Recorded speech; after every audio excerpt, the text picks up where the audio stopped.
when I take it out, you see that it is not wet at all. So, and this might be a property of some sand that you find in asteroids. So, and that could be a good experiment to start talking about science. I hand over now to Brian Cox, who is a physics teacher at the University of Manchester and also famous for his BBC documentaries. Thank you and welcome to Asteroid Day Live. Over the next 6 hours or so, I'm going to host, I think, 12 panels actually of experts talking about the whole field of asteroid detection, deflection and exploitation. We thought we'd start though with a panel of the founders and I suppose driving forces would be the right thing to say behind Asteroid Day. Danica Remy, Rusty Schweigert, Mark Boslow, Dorin Prunariu and George Smith. So I want to start with Danica. You are a co-founder of Asteroid Day, president of the B612 Foundation. So why does Asteroid Day exist? Well, Asteroid Day exists because one of our other co-founders, Greg Richters, had made a film called 51 Degrees North, and he asked Brian May, one of our other co-founders, whether or not he would do the musical score for his film. And Brian introduced Greg to me, and that started a conversation about the challenge of educating the world about asteroids. And Greg took his film to something called Starmus and presented it and debuted it there, and was in conversation with Boslow and some other folks, including Stephen Hawkins. And the conversation came up as like we really should have a day of education and awareness. And so Greg came back inspired and energized after that, the debut of his film, his conversation. And Greg and I started talking and thought, well, okay, let's just do it. Like, what would it look like? And so we took inspiration from Earth Day, generally independently organized events that are happening all around the world. There's a general set of messages that are delivered by Earth Day that people then get to interpret in their countries, their cities, and their schools. And then the other thing that we looked at was that we needed really a call to action. And we tried to learn from the Union for Concerned Scientists who, issued their manifesto, and then it took, quite a few years for a action list to be developed out of it. So we said, okay, let's figure out what we would like the world to do in the next decade.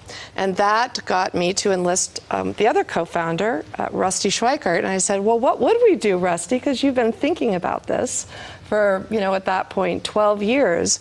And that started really a conversation about what would the call to action be when you ask all of humanity to start thinking about asteroids. And so that led to the creation of what is called the 100X. And that's been our essentially call to action. And so Rusty could probably talk a little bit more about that. Yes, Rusty, I mean, most people probably know you from Apollo 9, but you are primarily concerned now with asteroid impacts, asteroid exploitation though as well, mining and so on. So I suppose it's one of those threats and opportunities that people don't think about as much as, for example, other threats, climate change and so on. So why do you, in particular, focus on this, on asteroids? Well, as Danica said, I was working on and about asteroids for about 10 years before we came to this point. We primarily came to it from the standpoint of defending life on Earth from asteroid impacts by deflecting them. But of course, as you say, Brian, asteroids are interesting for lots of reasons, science and resource exploitation and just exploration in general in the future. So asteroids are very interesting objects. But what we learned when we looked at them from the planetary defense point of view was that obviously you have to know where they are before you can defend yourself against one that might be headed toward Earth. You have to be able to predict impacts ahead of time. And to know that, you got to find them. And one of the things that those of us working in the field realized was that with current technology, we're really close to the limit of our detectability of these objects. And at this point, we've really only detected about 1% of the total population that, if it were to hit Earth, any of them to hit Earth, could actually kill people on the ground. I mean, really do serious damage. So we really have to step up our discovery of asteroids if we're going to, in the end, protect life on Earth from potential impacts. So one of the things we wanted to do, as Danica approached me with the idea of what would we want to do, would be to enlist people all around the world who begin to realize this is both a threat and opportunity, but you have to know where they are. And so we came up with the idea of, look, if we really use advanced technology, we can increase our discovery rate by a factor of 100. At the rate we're finding them today, it would take us 1,000 years before we found 90% of them. Well, by which time one of them may have visited. One or more may have hit by then, right? So we wanted to increase rapidly, and we figured that's a great action for the general public of the world to get behind. So we established a thing called the 100X Declaration, which I encourage anybody who's watching to go onto the Asteroid Day website and sign the 100X Declaration. We already have hundreds of thousands of people who have signed it. The other thing, which and here I'm going to be introducing Mark, because we said, well, look, another thing that's going to happen as soon as we discover asteroids which have a potential threat to life on Earth, a potential impact, is that many people in the press, the tabloid press in particular, are really interested in selling newspapers, and so they write these glaring headlines which are really way off the mark. I mean, I hate to use the term, but it's fake news, right? So we decided we really needed to have Asteroid Day serve as a group of experts who could say, this is what we really know about this and what we don't know. And so I think one of the other things that we realized when Greg and I were talking about it, and what I had learned in the work that I've been doing with the B612 Foundation, is that there are all these amazing scientists around the world doing this work, amazing educators in universities, at planetariums, in schools and their astronomy clubs. And so the idea was that we wanted to have a platform for all of those people to stand up in their community and talk about their asteroid work. So whether it's exploration, whether it's science, understanding the origins of life, understanding where the water came from on our Earth, or planetary defense, we really wanted to shine a spotlight on them. And so, today we have, over 2,000 events happening all around the world that are completely independently organized. And that was really the impetus of needing to have both the 100X, but also Asteroid Day, because these scientists and educators are amazing. Well, and Rusty also mentioned the expert panel. And Mark, I know you're one of the founders of the expert panel. So could you elaborate a bit on what Rusty said about, I suppose, well, the way you put it was correcting the headlines of the tabloid press, but it's a big job. Yeah, I've always been very interested in science communication. Hi, Gregory. This is Bilal from Asteroid Day. Can you hear me? And that effort in the past regarding climate change. It's perfect. You go live in about 7 minutes. But not so controversial from a scientific perspective. But I had been concerned about some of these glaring headlines and clickbait. Yes, you will see the picture from the studio. On the web that say the Earth is going to end. There's some catastrophic thing that's going to happen in the near future, and this seems to happen with regularity. So when Asteroid Day came along and Rusty proposed the Asteroid Day expert panel, I was immediately involved. I think the panel consisted of the two of us to begin with. And then we recruited, because Asteroid Day was so international, we wanted the constitution of the panel to represent that. So we recruited scientists with very diverse areas of expertise from all over the world. And you can go online and look at the panel. There's a link from the Asteroid Day website to the Asteroid Day expert panel. And if you have a question, we're happy to answer it. And if you see some of this clickbait news and it concerns you, you can write to us and we will answer the question. It's quite a delicate balance, I suppose, isn't it? Because at one point we are saying there is a potential threat here that needs to be addressed, but at the other end of the spectrum, it can't become science fiction because then people ignore it. And oftentimes it is when you see, you know, headlines in media that aren't so reputable. They're really interested in getting you to click, and most of those, you know, turn out to be, like Rusty said, fake news, exaggerations or fake news. So we want, you know, part of the foundation of the Asteroid Day Expert Panel, part of the charter really is to make sure that everything that comes out of Asteroid Day is scientifically accurate and defensible. Yeah. I wanted to come to Doreen because we're talking about spreading Asteroid Day. You've been instrumental in involving the UN. I should say, by the way, I said that Rusty was Apollo 9. You're a Soyuz 40, Salyut 6. We're going to talk about that later on, actually. I know you said to me in the car that you flew on the last of the real Soyuz, not the real Soyuz, the old Soyuz, shall we say, the ones without all the computers. We'll get to that. But in terms of spreading this message and getting it into the UN, how did you go about that? Actually, we had experts. We deal with asteroids. We spread information at a certain level, but we needed real international global recognition of this effort. And the only big institutions, the largest one in the world, to promote, to recognize, and to let all other countries in the world to recognize these things is the United Nations.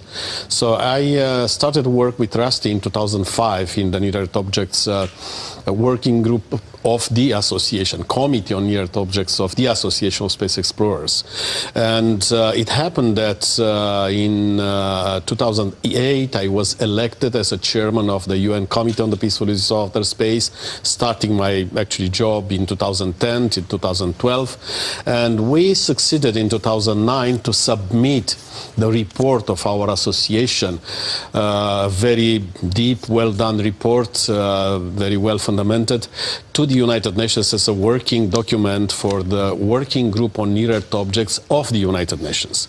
So such way we had a large consultation with all member states. So this committee numbers now about 90 member states, and the full UN has 193 member states now. And in the framework of the committee, all interested countries took part in the debates. And finally, it resulted in organizing 2 international institutions, an International Asteroid Warning Network that has as a main goal the discovery, the monitoring, the characterization, physical characterization of the asteroids, and promoting this information at the level of the UN and of the member states.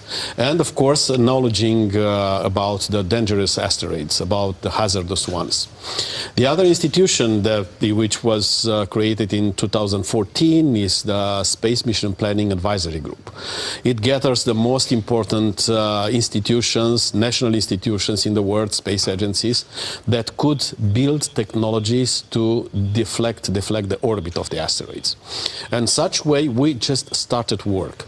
And with regard to the Asteroid Day, we just noticed that it's missing one element in all this global promotion of the asteroid: the information of the people, the information of the citizens. They pay the taxes, they pay for Gregory, you go live in 2 minutes. They pay for defending against the asteroids, but they have to know what they do and what we do and how the United Nations promote all these things at a global level.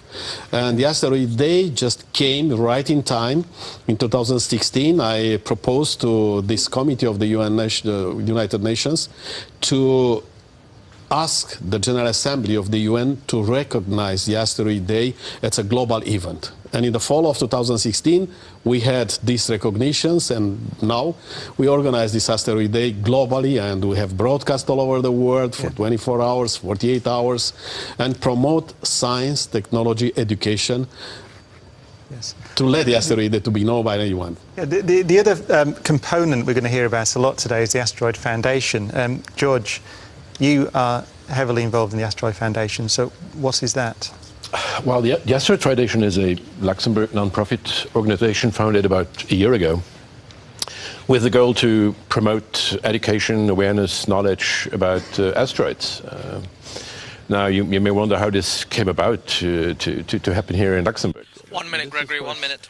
Very much related to the Luxembourg government Space Resources Initiative. And so I was based in the San Francisco Bay Area between 2009 and 2016 as the government's Consul General. And one of my roles was to look ahead. What are the technology trends? What's going on? And because I had to do a little bit with the genesis of the Luxembourg SES way back in the 80s, I thought, well, what's new in space? What's going to happen in space in the future? And of course, I was drawn to the new frontiers of space exploration, the next step. And so I got involved with resources.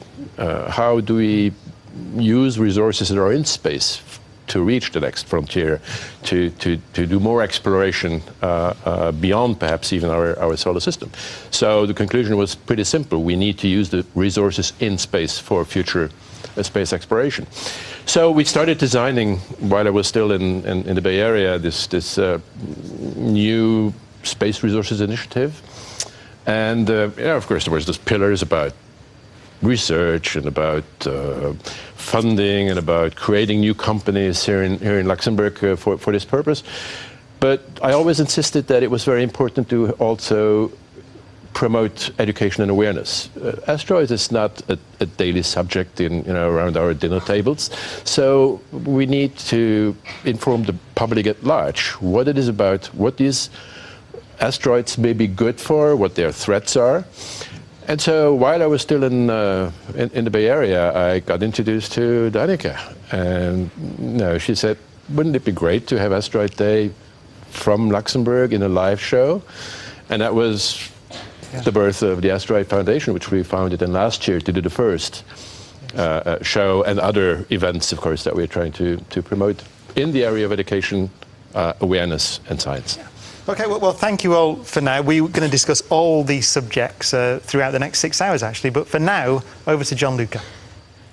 So we are here, just ready to look up, and we start connecting with the first guest we will reach via our Skype interviews. And I'm very pleased to welcome here one of our guests. He is Gregory Leonard, astronomer and part of the Catalina Sky Survey. So, Greg, welcome, and happy to meet you again, joining us Asteroid Day Live this year. Thank you, Gianluca. It's a pleasure to be joining you again and celebrating Asteroid Day. It's a pleasure for me to see you again. I remember we had a great time in a past edition of Asteroid Day, but I'm very, very curious to ask you what is happening there, what is happening in the sky, what you are seeing with your amazing telescopes there, part of the Catalina Sky Survey. We have had a very successful year to date. We have a record-setting pace of near-Earth asteroid discoveries. It's not only the quantity of asteroids, but the quality as well. And that includes earlier this month, the discovery of the object known as 2018 LA, which is the third object in history to be discovered and tracked before impact. Yes, I was really amazed to learn from the press about this discovery, because just finding something, just going to enter the atmosphere hours later should be quite exciting from your point of view. So how do you feel when you spot something so special crossing the sky so fast and so close to us? Well, of course, we're thrilled to find any and all near-Earth asteroids, but the impactors are of particular interest because that's one of the main reasons we have the survey to begin with, is to be the eyes for the Earth for potentially hazardous objects. Now, in the case of 2018 LA, this was a very small object, maybe 2 to 3 meters, 6 to 8 feet across, and so it was harmless. However, as you mentioned, it did produce quite a light show when it detonated in the upper atmosphere over Botswana, Southern Africa, on June 2nd this year. So I'm very happy that we could hear from you this great experience, and we will connect again with Catalina later on. So thank you very much, Grigory, and I'm very pleased to go back to Joseph and see what he's doing for us. Yes, and I'm sitting here with kids from Differdange, from the primary school in Differdange, and they participated in the National Space Education Project called Living and Working in Space. And there are many interesting places in space, and they're not only asteroids, there's also Mars. And they chose to build a colony on Mars, and they tried to find solutions to problems that people would have on Mars. And here on the screen we will soon see a picture of their space station that they built. It's a Minecraft game. It's really a colony where you can walk through, and so they are quite like architects. So Mario, I have a question for you. What is the biggest challenge for architects on Mars? Also, was ist der größte Challenge von Architekten? Sauerstoff. Sauerstoff? Sauerstoff, weil es am Mars nicht viel Sauerstoff gibt. Wasser, weil es nicht Wasser gibt, aber es gibt viel Eis. Und Ressourcen. Und wie will ihr dann den Sauerstoff herstellen? Mit Kohlendioxid, wir bauen eine Kuppel und bauen drauf wir Beam. Und wir gehen und sie kriegen Kohlendioxid und sie gehen als Sauerstoff.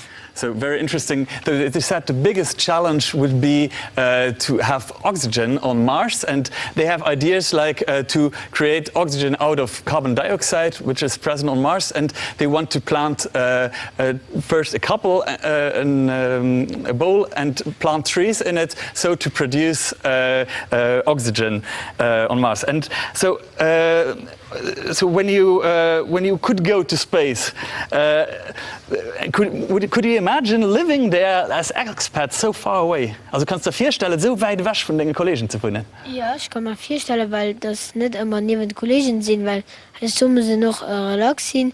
Und es ist auch cool, an eine Station zu gehen, weil da lernen die noch andere Sprachen. Okay, he said sometimes it's more relaxed to be far away from his friends, then you can chill better. And he said it is also very interesting when you meet a lot of people from different nationalities. So, and I pass over to Sabine. Thank you. Thank you so much, Joseph. And it's so inspiring to listen to those small minds at the moment, but with great visions already. So now it's time for our first Skype call. We're going to head over to Austria. So I say good afternoon, Vienna, and a warm welcome to the live broadcast to Dr. Julia Walter-Rosar, Professor Christian Köberl, and Dr. Ludwig Ferrere. I hope I pronounced that right. Good afternoon to you all. Hello. So tell us, share with us, what is happening in Vienna today in conjunction with Asteroid Day? Well, we are happy to be once again a partner of the Asteroid Day, already for the 4th day here at the Natural History Museum in Vienna. We have, as you may know, the world's largest meteorite display in our museum. There's no other museum that shows more of these extraterrestrial guests. And is a pure radar where we pick out signals that are reflected from the ionizing trails of meteors in the upper atmosphere, put an antenna on the roof of the museum and visualize this in the meteorite fall, tell people basically how we are bombarded all the time extraterrestrial matter. This is a world premiere. I don't think there's any other museum in the world that has an active and vibrant radar display. We have a slight bad connection, but hopefully, Julia, do you have anything to convey as well? Yes, sure. I'd like to add that in addition, the meteor radar come to our public with public awareness to a hazard base. It is also very interesting. Okay, I'm sorry to break there, but we seem to be having problems with the sound, so maybe we can come back. But what I'd like to do is to hand over to my colleague, Lisa. Thank you, Sabina. And joining me now, we have Marcus Peyer from SES, which is a huge organization here in Luxembourg and one of their main space success stories. So you're also a sponsor for us, so thank you for that. Firstly, for our viewers, could you explain what SES is? SES is the largest commercial satellite operator in the world, based in Luxembourg. So it's a proof for the fact that actually this very small country is a champion in space, is a competence center for space. And not only you see the youngsters that we just listened to, where you see a young competence center coming up, we are a competence center for running a very large space architecture since decades. And of course, you've mentioned Luxembourg. Luxembourg seems to love space. We've got a huge initiative at the moment as well. How do you see your part in that in the future, and how things will develop for your company too?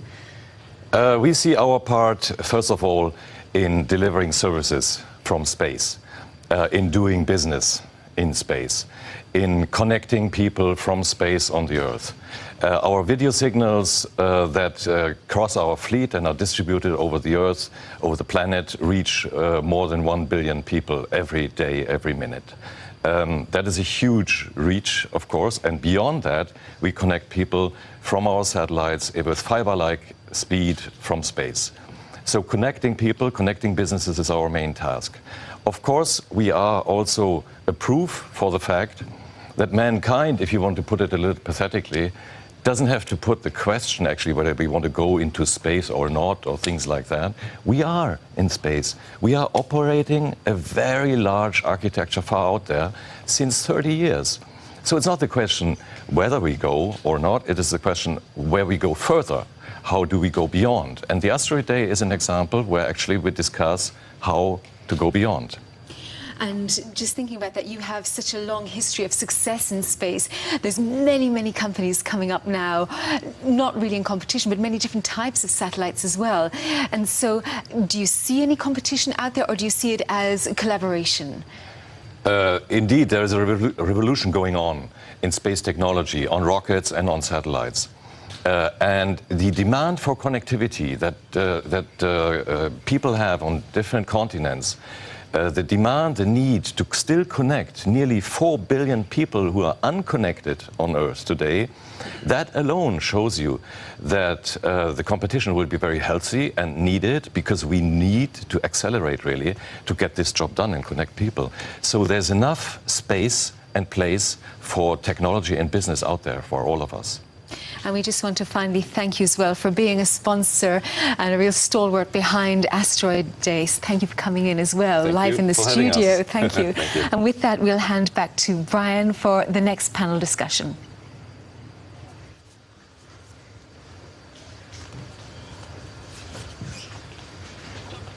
Thanks, Lisa. We are going to talk now about research collaborations. We have a large panel here. I think I'll introduce everyone as we go along, so I don't have to read out 6 names at once. But I'll start with Ed Liu. I've, by the way, been introducing all the astronauts with their missions. Your STS-84, STS-106, 208 days in space, and Soyuz TMA-2. So there we go, an experienced astronaut. But you're here to talk about mapping. So I suppose characterising our physical environment in the solar system. So what are we doing to map the solar system? Well, what we're trying to do is understand, map, if you'd like, the locations and trajectories of the asteroids in our solar system. And it's a little bit different than a flat paper map that you might be used to, or it's three-dimensional, space is three-dimensional, and the objects are moving. So there is it's not a static map, it is always moving, and you have to always specify the time. So you could think of this as a 4-dimensional map. And what it takes to build a map like that is understanding where all the objects are and where they're going. So this requires observations from telescopes from around the world, from other organizations, and it requires calculating orbits or trajectories from those observations. And then we can use that to predict where these objects will be in the future. This is important because if you want to fly a mission to an asteroid, you need to know not where it is now, but where it is going to be when you get there. And if you want to develop space, you need to know where these objects are. It's like having a roadmap of the area that you're trying to go to. Also, finally, it's important because this 4-dimensional map tells you if any of these asteroids might hit the Earth and on what date, so that we can do something about it. So really, I think of our research collaborations as building this four-dimensional map of the solar system. Yeah, I suppose in many ways the astronomy community has pioneered the sharing of data. As you said, this is data from virtually every telescope that observes objects in the solar system. So that's established now. That's a well-established idea in the astronomy community. And what we're doing that's a bit different is that we are building tools to understand that data set so that it's convenient and easy to use.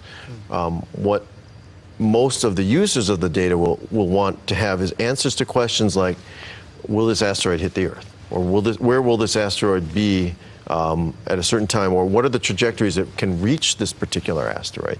And having tools that are sort of built into the service of the map that can answer those types of questions is important. I'll give an example of something that people are probably familiar with, and that's Google Maps.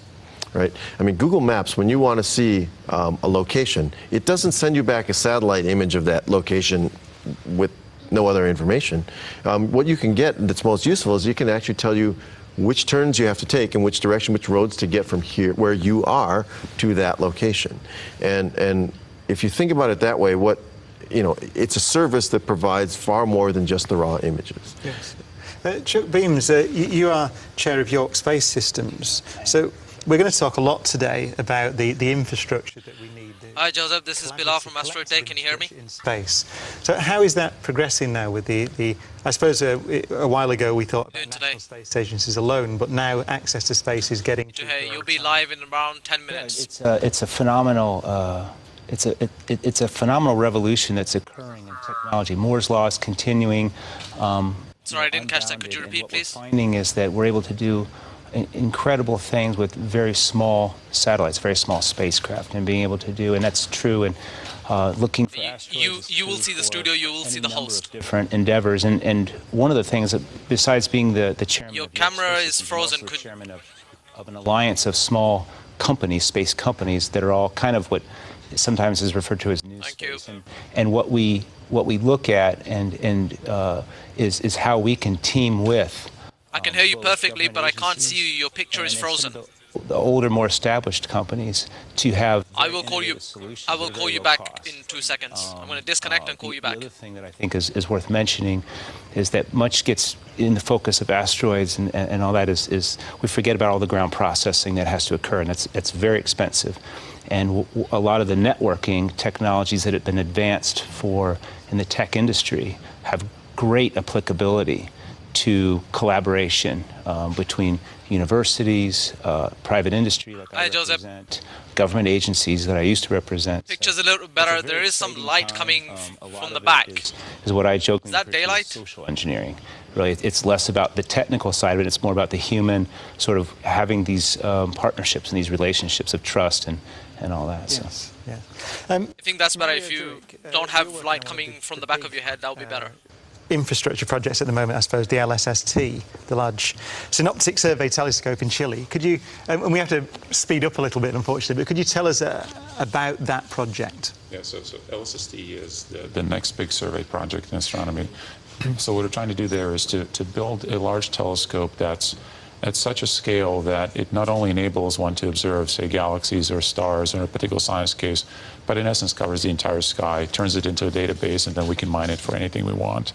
So one of the big things there are asteroids. So LSST is going to be one of the premier asteroid discovery missions, essentially, of the next decade. And that's why we're here. And it maps the sky, what is it, every couple of days? So every 3 days we cover the visible sky. Yeah. And then we keep doing that on and on and on until we accumulate about I hear you, but I can't see you. each part of the sky. Gary Martin, you're an advisor for Space Resources. So again, I suppose we're talking about infrastructure development here, but also the legal framework as well. Could you speak about Space Resources? Well, we're mainly looking at, asteroids are valuable. And if we're looking at developing an economic sector in space as humanity moves farther and farther into space, asteroids are a great resource. In fact, they're critical as far as other space resources. Joseph, I will call you back. Actually developing in the space. So Luxembourg is taking an active role in trying to make an environment where new space companies are able to get started, because it's going to take a long time to mature the technology and make it happen. So we're putting in a legal framework that would allow these companies to do that. We're putting in, we're adding new research areas and new Hi, Joseph. This is better. education programs here in Luxembourg that would help train a workforce. Could you repeat? We're building funds that will support those companies when they come. So we're actively trying to build this whole environment, ecosystem that will be looking towards the future. Now, Patrick Michel, that's the commercial side, is it? You're an astrophysicist at the University. It looks fine for now. It's working. You'll be live in 6 minutes. Hopefully it stays like this. You work with JAX, the OSIRIS-REx team with the NASA in the US. So could you give an overview of how collaboration across the world is functioning at the moment in the academic sector? Yeah, I think it's the case for all science fields, I believe, or I hope. But in the asteroid field, it's true that we are really working as an international network. And a great demonstration is actually the 2 space missions that are currently going to an asteroid. There is Hayabusa 2 that just arrived at 20 kilometers from the asteroid Ryugu 2 days ago.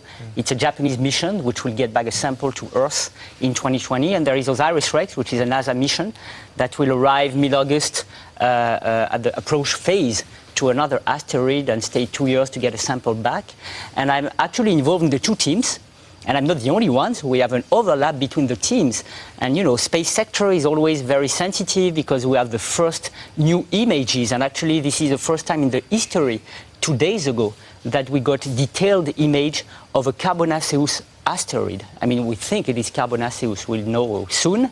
But at least a primitive object. So it's the first time in the history. And yet, we discussed about it also in the OSIRIS-REx team. There is a really a motivation to understand together how to better know these small bodies. And I think this is a very good message because it shows that despite there are geopolitical tensions in the world, scientists still work together and they don't care about that. There are no frontiers. And this is also true in the modeling community. I do simulations, basically, in addition to space missions.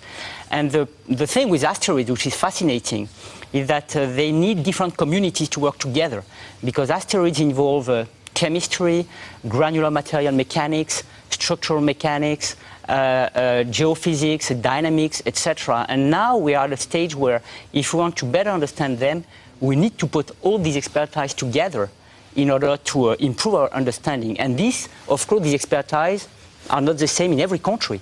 So we have collaborators all around the world. And the last example is the book Asteroids 4, which is a book that makes the general review of the knowledge of asteroids for researchers or students.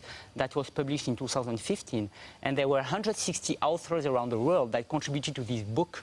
So it really shows that asteroids, it's an international problem in terms of threat, but it has also no frontier in terms of science. Yes.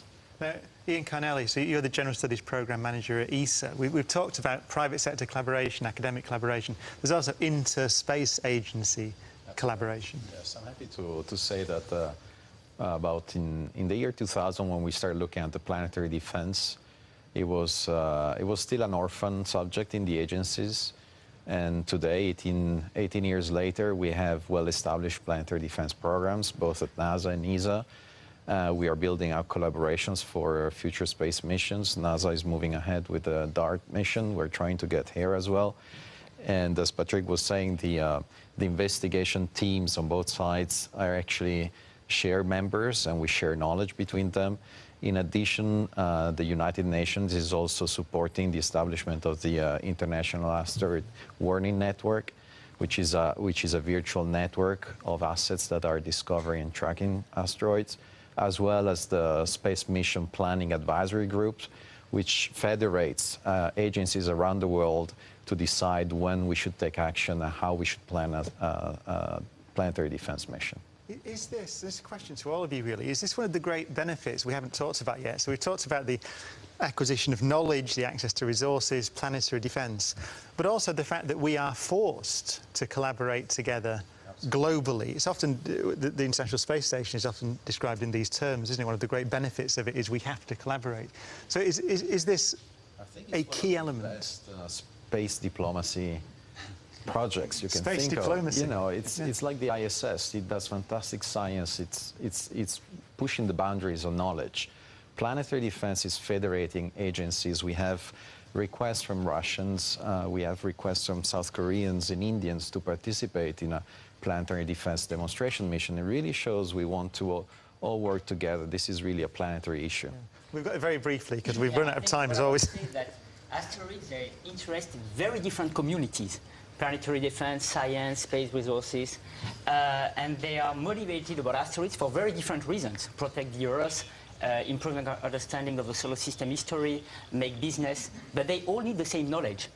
So of course we need to work all together, because even if the objective is different, we need the same knowledge. Yes, yes. Sadly, we've run out of time. I think we'll come back to this because it's an inspiring part of Asteroid Day. But for now, over to Lisa. Thank you, Brian. And we are now going to take a Skype call from England, Northolt Observatories. We're joined by Guy Wells. We've got Daniel Bamberger and one more. Is that Jeff there? Hello over there. Hello, welcome, welcome. Nice to meet you. Welcome to Asteroid Day from Luxembourg. Now, first of all, can you tell us a little bit in Northolt what you do with your near-Earth discoveries? Well, we don't really discover asteroids, but we track near-Earth asteroids, submit our data to the Minor Planet Center, so we can refine the orbits of these objects. And the large sky surveys discover new objects, and we help to confirm and follow up with our own observations here in. And yeah, we like to bring this close to the public over our Facebook page and Twitter. We'd like to show videos and live streams. Yeah. And how many members have you got together in your observatories? Yeah, that's the entire team. So that's Guy and Jeff. And so, are you looking to recruit? Well, not at the moment, but maybe at some point. And how can people find you then? Through your Facebook page? Would you like to give people the link so that they can join you and follow you? Yeah, that's on Facebook, Northolt Observatories, and on Twitter, it's the same. So, yeah, for the role, that's the main places where you can follow. For the role of amateurs, enthusiasts, do you feel that there's a large part they can play in asteroids as well? Yeah, there are two things they can do. So the big service discovered the asteroids, and somebody needs to follow up. And that's something amateurs are well suited for. And then there's public outreach, which is something we really like to do. So we like to show videos of asteroids who are moving across the skies and do live streams. And we'll have an event tomorrow evening where we will show the live movement of an asteroid of comet. Well, I hope you have many people to join you there. Thank you so much for your time. Enjoy your event tomorrow night. Thank you for being a part of this live event today. And with that, I would like to hand over to Brian. Joining me now is a guest that I think needs no introduction, Sarah Brightman. Most people will know Sarah from her musical exploit. I, though, know you most for your astronaut training. Yes, which I really enjoyed, and I really wish that everybody could do it, because for me, as a sort of amateur watcher of space and enthusiast of it, for me to have that experience, it really opened my brain. And actually what it did for me more, and it's one of the reasons why I'm really happy I'm here today, is actually make me realise deeply how beautiful our planet is, and also how vulnerable it can be, but only to those naughty asteroids coming down. So, do you think this is one of the great benefits, actually, from that will accrue from what space tourism is going to happen? Yes. People are going to get the opportunity to see the Earth from orbit. Do you think just that idea of seeing the Earth as one planet is one of the great benefits? I think it is. I think that the more that people are educated and the thought that they could go outwards and understand and feel it, the more they would be interested in days like Asteroid Day, where they could understand where everything was, why it was working. And actually there's really nothing to fear, because the more companies and organisations and brilliant people like we have here today can get together to actually circumvent any disaster happening, and we understand how it works, I think the more the merrier, the more the better. Yeah, knowledge makes us exactly. less vulnerable, Education. not more. Yes. I just wanted to ask you about You may still fly. I mean, the idea of getting onto one of those rockets for most people is quite frightening. What was it that drew you to want to do it? Because it's a huge commitment. I wanted to go outwards. I think naturally, as human beings, we're explorers. And I was born and raised through the 60s and was lucky enough to sort of watch on my black and white television the first man land on the moon and all of those things. And suddenly it opened up to me that human beings really can do extraordinary things. And the idea of outwards is actually something we can get to in some way. And also all of us can be involved with. Because it feels like, I suppose, almost a minority interest sometimes, doesn't it, space exploration, particularly human space exploration. I mean, what would you say to those people who may be watching now who say, well, yes, but, you know, we've got plenty of problems here on Earth. Why should we consider out there? We do have problems on Earth, but actually what out there does for us, because leading us outwards, it gives us those moments of reflection and understanding more of our own planet.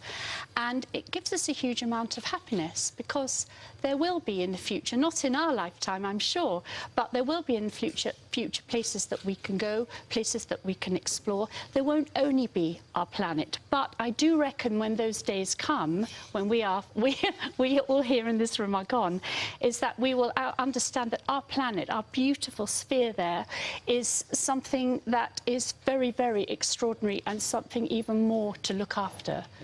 You say not in our lifetime. We've got a panel discussion actually a little later on the fact that we may actually aim to colonise, land on asteroids, go to Mars in our life. I hope so. I hope so. I do hope so. I mean, of course, there are wonderful suborbital flights that are going to be made within our lifetime. And I do hope that I will see people getting on Mars. I've personally, from my point of view, I think it might be later than earlier, but that's just my personal opinion. OK, well, thank you for now, Sarah. That's all right. Yeah, I envy you, by the way, with all that training that you did. Oh, I wish you could have come with me. And actually, you must do it, because you're a total enthusiast and a brilliant man. And I wish you lots of luck getting there. Thank you very much. But now, back over to Gianluca.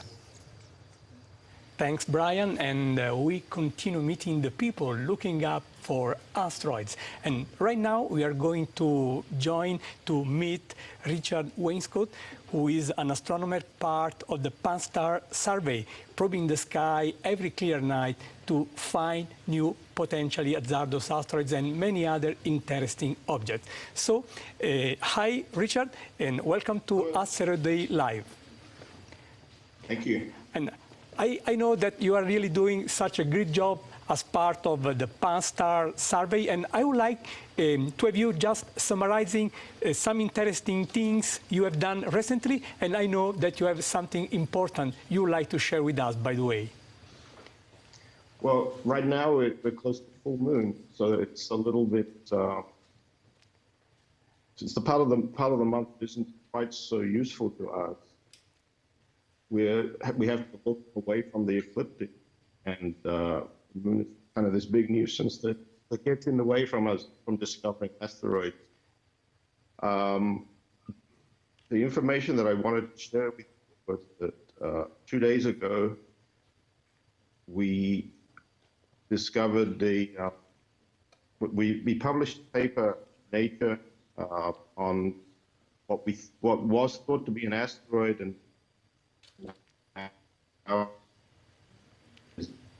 realized to probably be a comet, which is the object of finding. And what my collaborator, Makoto Yoshikawa, the lead on that paper, discovered is that the object is not moving in a gravitational manner. It seems to have a little thrust. It's probably coming from the jets on the object. Yes. We don't see any dust from it. Like a regular comet is actually a comet. We discover more of these, and Pan-STAR is able to. And unfortunately, Richard, the Skype connection is not very good, and I understand that you were sharing this amazing finding with the first interstellar object discovered, and I know that a lot of things are out there from your institution, and I invite people to go and look there. So we continue here, and I'm very happy to go back to Lisa for her new guest. Thank you, Gianluca. And with me from Luxembourg, post in Luxembourg, we've got Emil Espen. Thank you for joining us. Now, you have developed a stamp for Asteroid Day. So can you tell us, when did you first get involved with Asteroid Day? Yes, well, I met Mr. Josh Schmidt, Mr. Outer Space in Luxembourg, and he mentioned the Asteroid Day, and he asked me if we would be ready to issue a stamp on this topic. And normally we can't issue stamps on asteroids in Luxembourg because we don't have so few here. So, and I said, well, that's a good idea. I will do that. And so we continued and we developed a stamp, and we are very proud to issue it today, 29th, and tomorrow for the 30th. It will be on sale everywhere. And so how can people actually buy the stamp? Can they buy it online if people around the world would like to buy it? Yes, you have to buy it online. So it's on our e-shop, and on our website you can easily find it. It's postphilately.lu, and there you can go under stamps, and there you find it. And how did you in fact source this photo? You could have had many to choose from. Did you have any help in finding this particular photo? Yeah, we were very happy to have ESA helping us, because we would have no idea where to find a picture about an asteroid. So, and they gave us a number of photos, and we picked out the one we thought would be self-explanatory. So, and this, I think, is, you see the Hera satellite, and you see Didymos, the double asteroid, and there you see kind of scanning of the surface. So I think that's easily speaking, and people understand immediately when they see the stamp what it is about. Well, thank you so much for participating so much in Asteroid Day with us, and we hope many people will go and buy this stamp, including myself, around the world. And now I'd like to hand back to Gianluca, in fact. Thank you, Lisa. I'm very happy to welcome to Asteroid Day Live another precious guest. He is Makoto Yoshikawa, head of the Hayabusa 2 mission. So thank you, Makoto, for joining us. And I know these are very, very busy days for you. Yes, right. This week, we are very excited because our spacecraft, Hayabusa 2, arrives at the target Ryugu. Did you see the image of Ryugu? We were very surprised to see its shape. The shape was the top-like shape, and on the surface there are lots of big craters, small craters, and big boulders, small boulders.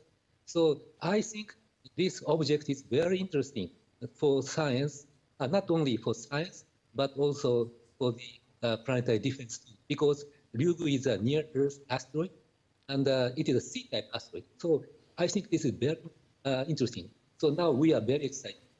Yes, I understand. I cannot imagine how exciting has been for you and your colleagues waiting these last weeks, these last days after so many years of work. So I would like to ask you for what was your feeling when you started receiving images of this very, very special object? Yes, I was, our team member, all our team members were very surprised to see its shape, because we did not expect the shape is appropriate. We think the shape is rather spherical, not like this, because the spin period is not so fast. So that's why we did not expect such shape. So we think this object is very interesting to study. So I was very happy that you found the time to join us to share from your point of view, from your very important point of view, these amazing things. Of course, everyone here is wishing the very best to you and your team for the future work. So we continue here from the studio, and I think that Rusty Zwijkaart is waiting for us.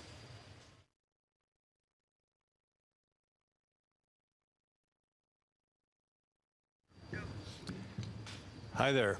My name is Rusty Zwijkaart. I think you already met me, but one of the things that you're going to notice here during this live broadcast from Asteroid Day is that I'm not the only astronaut here. We have an astronaut panel with us, and I'd like to have each of them tell you just a bit about, you know, how they're involved in it. Why? Actually, the first person here is Matthias Maurer from the European Space Agency, and I'm going to ask each person in turn how they got interested in space and their experience as an astronaut, although Matthias has that in front of him to look forward to. And then it'll come back to me and I'll tell you a few words about Apollo 9. But you're going to see these astronauts, excuse me, all through this day. And one of the big questions is, why do we have this mix of asteroids and astronauts together? So, Matthias. Yeah, so I'm part of an astronaut generation that hopefully continues where you stopped like some 50, 60 years ago with the Apollo missions. And we want to return to the moon. And on the moon, we have lots of craters. Some of these craters are volcanic craters, others are impact craters, which came from asteroids that impacted there. So part of my astronaut training at ESA is going to an impact crater and to study how such an impact crater was formed. And we have a splendid impact crater in Germany, halfway between Munich and Stuttgart. And even the Apollo astronauts came in the 70s to study there. And that is an asteroid which had a diameter of 1.5 kilometers. It hit there at a speed which is double or 3 times the speed that you guys reached in your rocket, so much faster. And it impacted there, and it left a crater which had a diameter of 28 kilometers. So and then you can go there, and you can climb the church tower of the city of Nördlingen, and you look down, and the town, it's round, and it has exactly the size of the asteroid. And you look at the horizon, everything is flat, and then at the very far end of the horizon, you see the rim. So you actually stand there, and you feel like what it is when an asteroid impacts. And so that left a very deep impression on me. A deeper impression on Germany, but nevertheless. Well, Ed Liu is next in line over there. And Ed, talk a little bit about how many times you've flown into space and how you got interested in asteroids as an astronaut. Thanks, Rusty. I had the privilege of flying the space shuttle a couple of times. And then following the Columbia accident, I was selected to fly a Soyuz to the International Space Station with a 2-person crew. And I spent 6 months on the space station in 2003. And our crew, as I mentioned, was just 2 people, so it was a little bit lonely up there. But I did have some time, and my hobby up there became taking photographs of the Earth. And but in addition to taking photographs of the Earth, I also like to take photographs of the Moon and Mars, but in particular the Moon. I used to love to take pictures of it as it rose or set. And you couldn't help but think, as you looked at all the craters on the surface of the Moon, you know, the Moon is just covered in craters. And the majority of these are impact craters. And then you think to yourself, wow, you know, the Earth has actually been hit more often than the Moon by a lot. It just has greater surface area. And it also attracts, because of its stronger gravity, it collects slightly more asteroids. And you know, you realize that the Earth doesn't have as many visible scars because they get erased by the oceans and by the weather and so on, plate tectonics. But you can still see large asteroid craters. And I used to think a little bit about the fact that, you know, hey, at some point, you know, we're going to have to do something about this. At some point, we're going to be faced with an asteroid that we hopefully know in advance is going to hit us. And you know, if I think of all of the space technology that I was riding in at the moment, and that, you know, we've all had the privilege of you know, being involved with, that technology can actually help protect the Earth. And so it's become my life's work since then to help make that happen. Yeah, this asteroid impacts are, in some sense, a natural hazard in the same way that hurricanes and floods and that kind of thing are, except that it happens to be a cosmic natural hazard. But nevertheless, it's a natural hazard. And Doran, you flew with the Russian program, or the Soviet program, actually, back then, and tell us just 37 years ago. Yeah, how long? So in 1981, I flew for 8 days on board Soyuz 40. Yeah. Was the last Soyuz of the first generation, and Salyut 6 space station. So I accomplished a lot of experiments on behalf of my country, and I had a great opportunity to admire the Earth from up there. And it just generates a very, very strange and wonderful feeling. When you see the whole planet from one side or the other side, from one horizon to another horizon, you just feel the responsibility to protect it, because you see a lot of wounds on the planet, and you understand what the action of different people, organizations did down there, and you understand that not all of them, they are good for the future of the planet, for the future of our generations. And you feel really the responsibility to share this information together with all other people with the same vision of the Earth, and to do things. Such way I became a member of the Association of Space Explorers. All of us, we share the same image of the Earth, the same responsibility, and most of us want and try to live not only in the past, but live in the present, in the future. So we, as citizens of the planet, live in the future and take the responsibility to deal with asteroids. By instance, in the framework of our association, you led the committee on near-Earth objects, and to act together for the benefit of the humanity. Such way I was attracted by the asteroids. When I found out, starting with that committee founded by you, when I found out what means near-Earth objects, what could be the consequences of hitting the Earth by such big space objects, I really wanted to have more and more information. I became accountant of all these things, and I tried to promote at the scientific level as much as I could, but especially at the political level of these problems. And I got involved with the United Nations. Just by coincidence, I represented my country in the United Nations Committee on the Peaceful Use of Outer Space, and then I helped the Association of Space Explorers become an observer member of the committee and promote all other studies as working documents of the UN. Right. I think it's a very natural thing for astronauts to identify with this whole issue of asteroids, in particular impacts, but even the opportunities to explore in the future, going further out than the moon to the asteroids. All of us, I think, flying around the Earth day after day, hour and a half to go all the way around, we develop an identity with the planet, and I think, I'm sure I speak for everyone, that I feel, number one, I'm a citizen of the planet. Number two, I happen to be an American as well, a number of other things, but in the hierarchy. But number one, we have this identity with the whole planet because we've flown around it, which allowed us to form our organization, but also many of the things that we do in space, rendezvous, etc., very similar to looking at the asteroids and realizing that they rendezvous with Earth from time to time, but they don't stop. You know, they hit us. So this is something which it seems to me is very natural for the astronauts to be part of, and it's why there are so many of the astronauts involved in this whole issue of asteroids and asteroid technology, planetary defense, etc.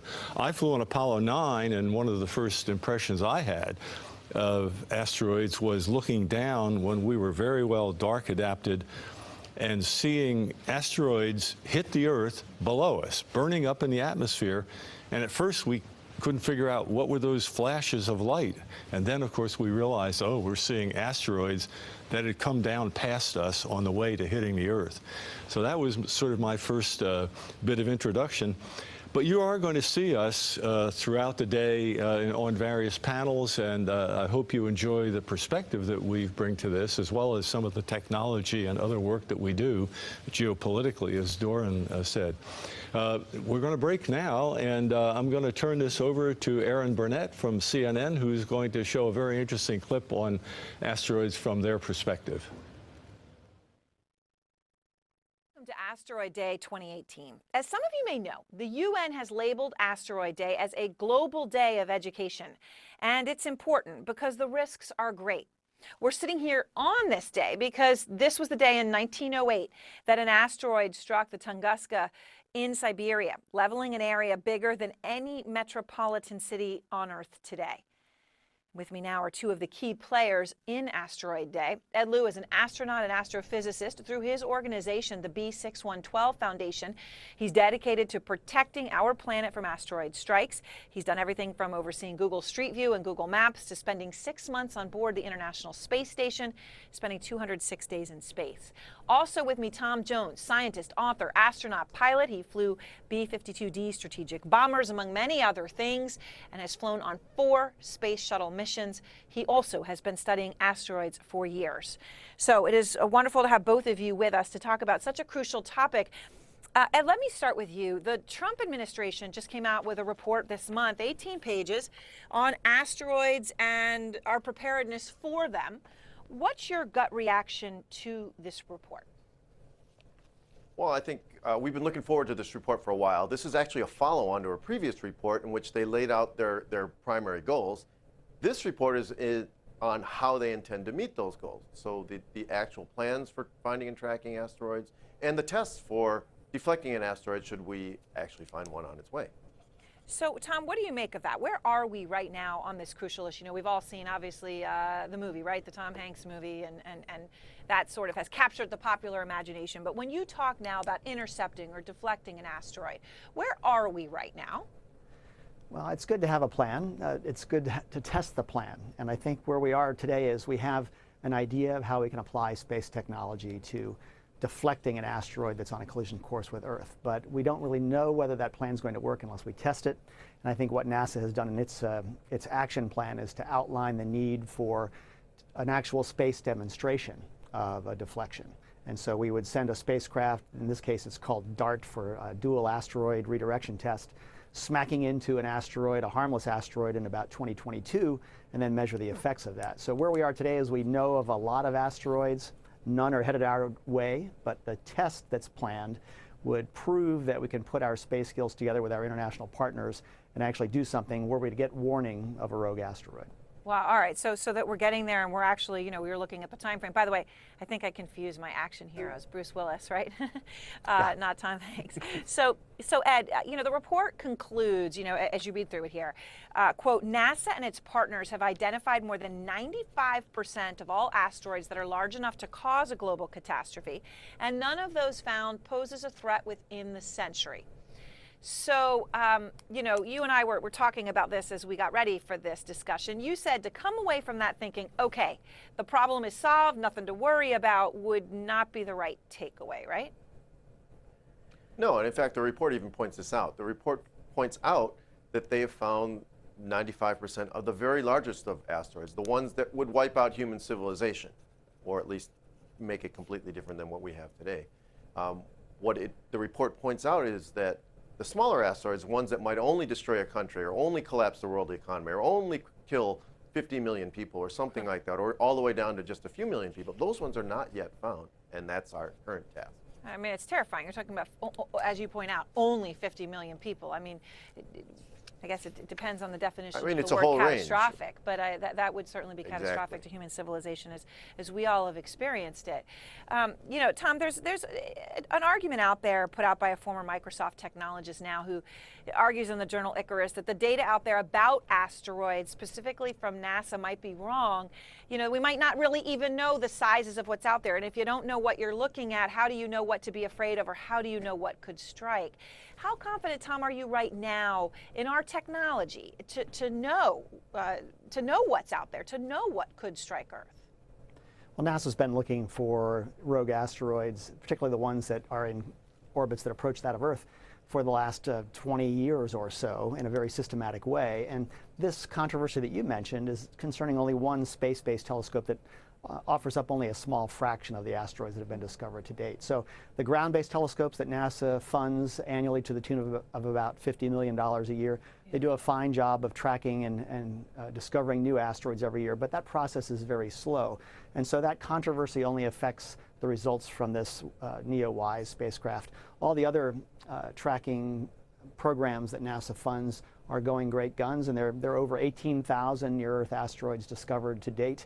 Now we have to accelerate that pace, as Ed has just mentioned, and we can do that with another more capable space-based telescope, or we can just wait a long time for the ground-based telescopes to weigh in. So I'm confident that we're on track to discover the smaller asteroids that we just talked about, the ones that can still threaten regions or metropolitan areas of the Earth. Yeah. We have to do it faster, in my view, and that means launching a space-based telescope, I hope with international support. And how far are we from that? What do we still need to get that space-based telescope that would provide that acceleration that you say we so desperately need?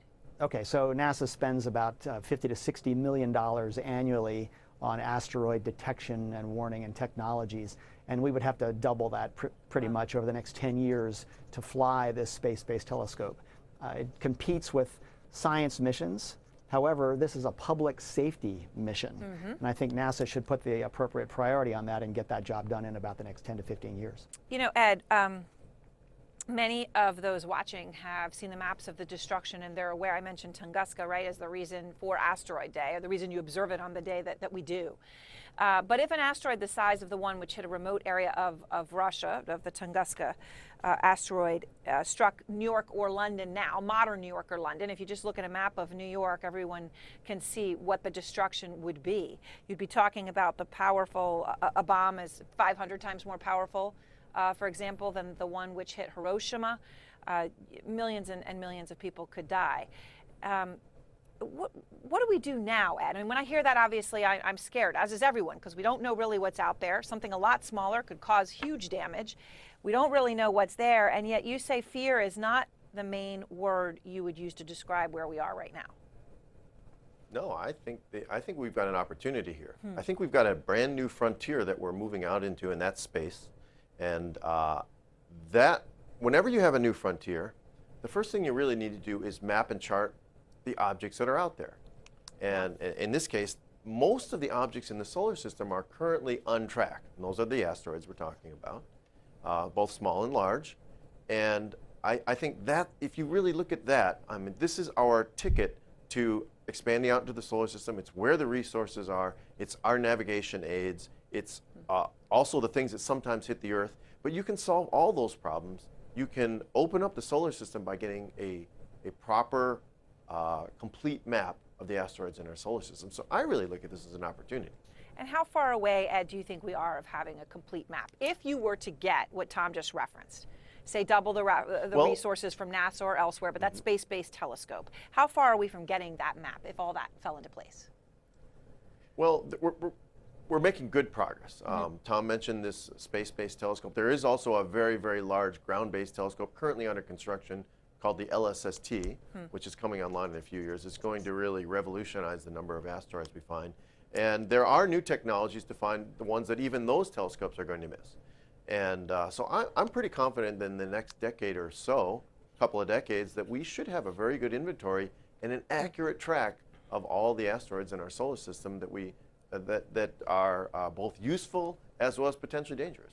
And Tom, you know, when we talk about that, I mean, the one which obviously struck Russia, what was it, in 2013, which miraculously nobody was killed, right? But people had temporarily lost sight, hearing. Again, luckily it didn't strike right in the midst of a city, or something much more horrific could have happened. But that was about 60 feet in diameter. When we talk about the LSST or a space-based telescope, will they be able to see asteroids that small? That's the problem. The ground-based telescopes can only go after the mid-sized asteroids because of how much light that they can collect. And so the 60-foot asteroid that struck Chelyabinsk, we only know about 1% of that population so far. And so LSST will help with the mid-size asteroids, those that are about 100 or 150 meters across that Congress has directed NASA to search for. So it'll do a pretty decent job over a couple of decades against them. But to get the smaller ones, we're going to have to go to space, use an infrared or heat-sensitive camera to capture those. So that's the challenge, and I hope NASA can pull in some international support to build and operate that spacecraft. You know, Eb, when you mention how important it is to, when you have a new frontier, to map it. I mean, we do have a new frontier, and we hear about it all the time now when, you know, whether you hear Elon Musk, right, or Jeff Bezos or Tesla, right, you know, you're hearing about going to the moon and going to Mars and a new frontier. But there's a recent poll out of Pew, actually, also from June, in the United States. So this is just Americans, but they were basically asked what should be the biggest priority for NASA. Top was monitoring parts of the Earth's climate system. 63% of those polled said that should be number one. And almost tied, essentially statistically tied, monitor asteroids at 62%. Only 18% said going to Mars should be a top priority, and only 13% said going back to the moon should be the top priority. That's got to feel like success to you. Well, to me, I wasn't surprised by the results of that, because we've been talking about the importance of asteroids for some number of years right now, and people get it. And people understand that you do want to know where these things are, and you do want to make sure that we protect ourselves in case one of them hits the Earth. And so I think it matches what I hear people saying when I go out and talk about it. So I believe that this really is an important thing, and people are getting it. Now, Tom, what about these private companies? I mean, I guess it's good. You don't just have the government doing it, right? You got private companies involved and private capital, and that means more capital can be deployed for big questions about the frontier of space. But do you think that spending so much money as they are on basically these rockets to go to Mars and the moon is the best way to spend that money, or do you wish that they perhaps saw the value of what you're doing a little bit more? I think that commercial enterprises are very interested in asteroids. Ed referenced the map that he'd like to see developed, and that points the way to asteroids that have the right resources, water being the most important, and then some valuable metals. Radiation shielding from just the dirt on asteroids is very useful as well. We can make use of the asteroids that come close to the Earth and the Moon, and that will help us stepstone our way out to Mars over the next couple of decades. So we ought not to ignore asteroids. We ought to make them part of our plan to practice on the Moon and then get ourselves out to Mars using the resources they offer. So we don't have to haul up all this valuable rocket fuel and the water for the astronauts, the oxygen that they breathe. So you're saying you could harness some of that once you learn how to harness an asteroid. That's right. You could use that somewhere. We take our catalog of asteroids, hazardous or non-hazardous, and from them we get the ones that offer the most in terms of resources that can generate a profit for private companies. NASA can buy those resources and lower the cost of getting us out into deep space as a species. So one of the things that I think is so interesting about both of you to so many people is just what you've seen that the rest of us have not seen, right? You've been there. You've been up there. Cumulative, 259 days in space between the two of you. You've flown multiple missions. You've been on the International Space Station. You've done the spacewalks. You have seen our fragile, beautiful little planet from a vantage point that very few in this world have. How do you feel, Ed, about American astronauts going to space from the United States again this year? Obviously, we've been sort of piggybacking using the Russians, and you yourself, I know, have gone up on the Soyuz. What do you think about that priority? Well, I think it's great. I am really looking forward to seeing Americans launching from American soil on U.S.-built rockets. And that day's coming very soon. And I plan to be out there cheering on. And you, Tom, I imagine you will be there as well. I'll be standing right next to Ed and cheering those crews on. We need to get our own space launch capability back. That's something I hope that will happen this winter. And of course, that's built on the shoulders of commercial enterprises like SpaceX and Boeing in this case, and they'll be involved intimately with our ability to go back to the moon. They'll provide the landers probably on a commercial basis and some of the elements of this space outpost that we hope to put around the moon. So it's a private-public partnership going forward, and I think the attractions of asteroids will build into that plan, as we've mentioned. So it's a great thing that we're going to get back on our own feet. Well, of course, it'll be fascinating. And speaking of feet, we'll get to check and see how those footprints are still there and whether there's been any change at all, obviously. And go to new places, too. Yeah, and to go somewhere new. Yeah, we can lay down new tracks. Yeah. Thank you both so very much on this important day. I appreciate your time. Privilege. Thank you very much.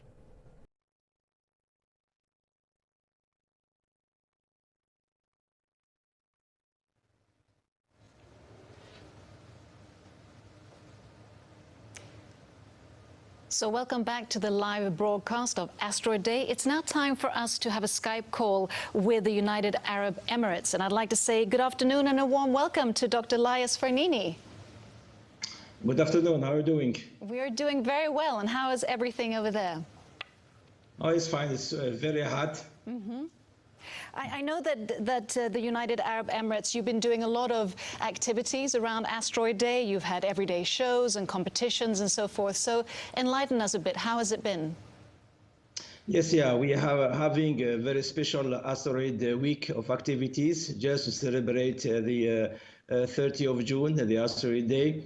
So every day we have here at the Sharjah Center for Astronomy and Space Sciences, we have competitions, we have lectures. We have even a special asteroid observing night. So we're observing the asteroid Vesta since more than 2 weeks. So every night we invite the public to come and also wonder the beauty of the sky.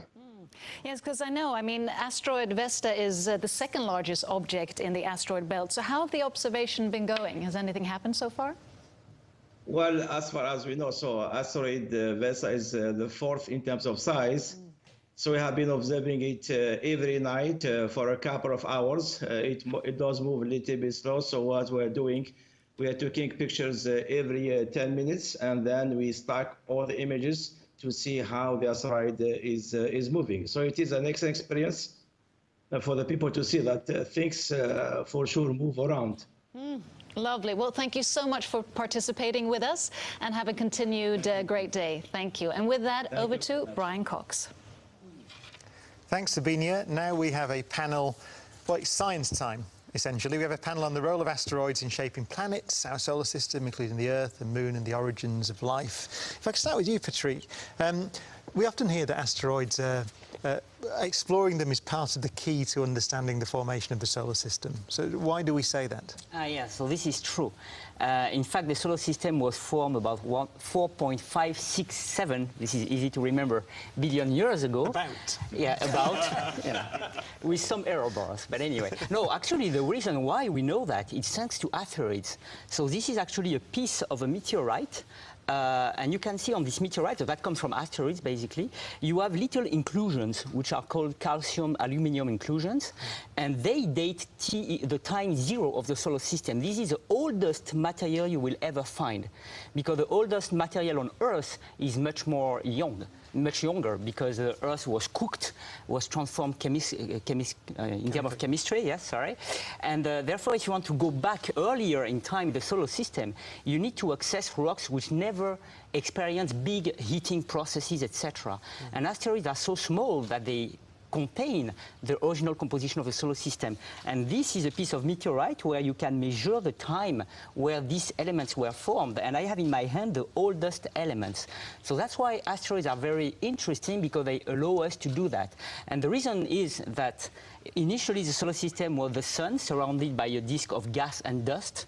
And these dust collided gently together and started to agglomerate to form eventually bigger bodies we call planetesimals, then embryos of planets like Mars, and then eventually some of them ended up into planets. But the rest went into Mars and Jupiter, where now we have the asteroid belt.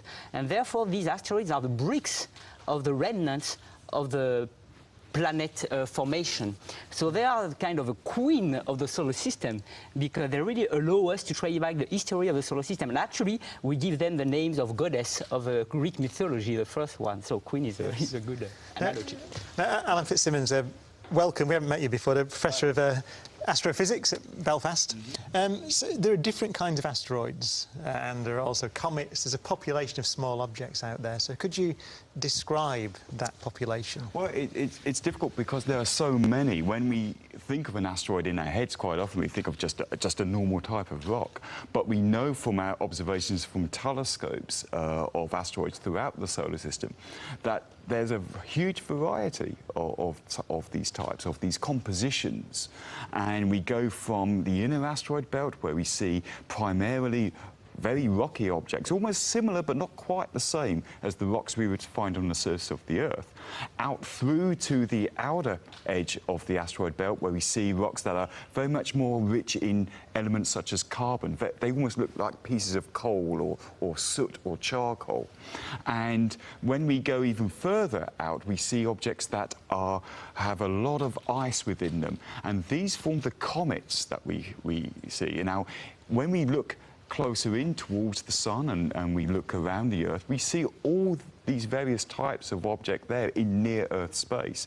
And in fact, it's been a process of discovery over the past decades that we find that in the near-Earth objects, we find all these different types of asteroid, and of course comets as well passing by. So by going and investigating near-Earth asteroids and the near-Earth comets, we get a sample of what the entire solar system effectively has been made from. Patrick Helminger, so welcome to Asteroid Day. You're an asteroid expert, meteorite expert, and you have a couple. I have one. I brought 2 meteorites, and I have one meteorite here that fell in Mexico in '69, and it's actually the same one as Patrick had, and it's gray, so it contains a lot of carbon. Carbon is the atom that is most important in our bodies. And it not only contains carbon, but it contains molecules, complex molecules that build up proteins, that build up even our genes. So we can suppose that if these materials are very pristine, that did not get changed, that they came and seeded the Earth at the beginning because conditions at the beginning of formation of Earth were very unfavorable.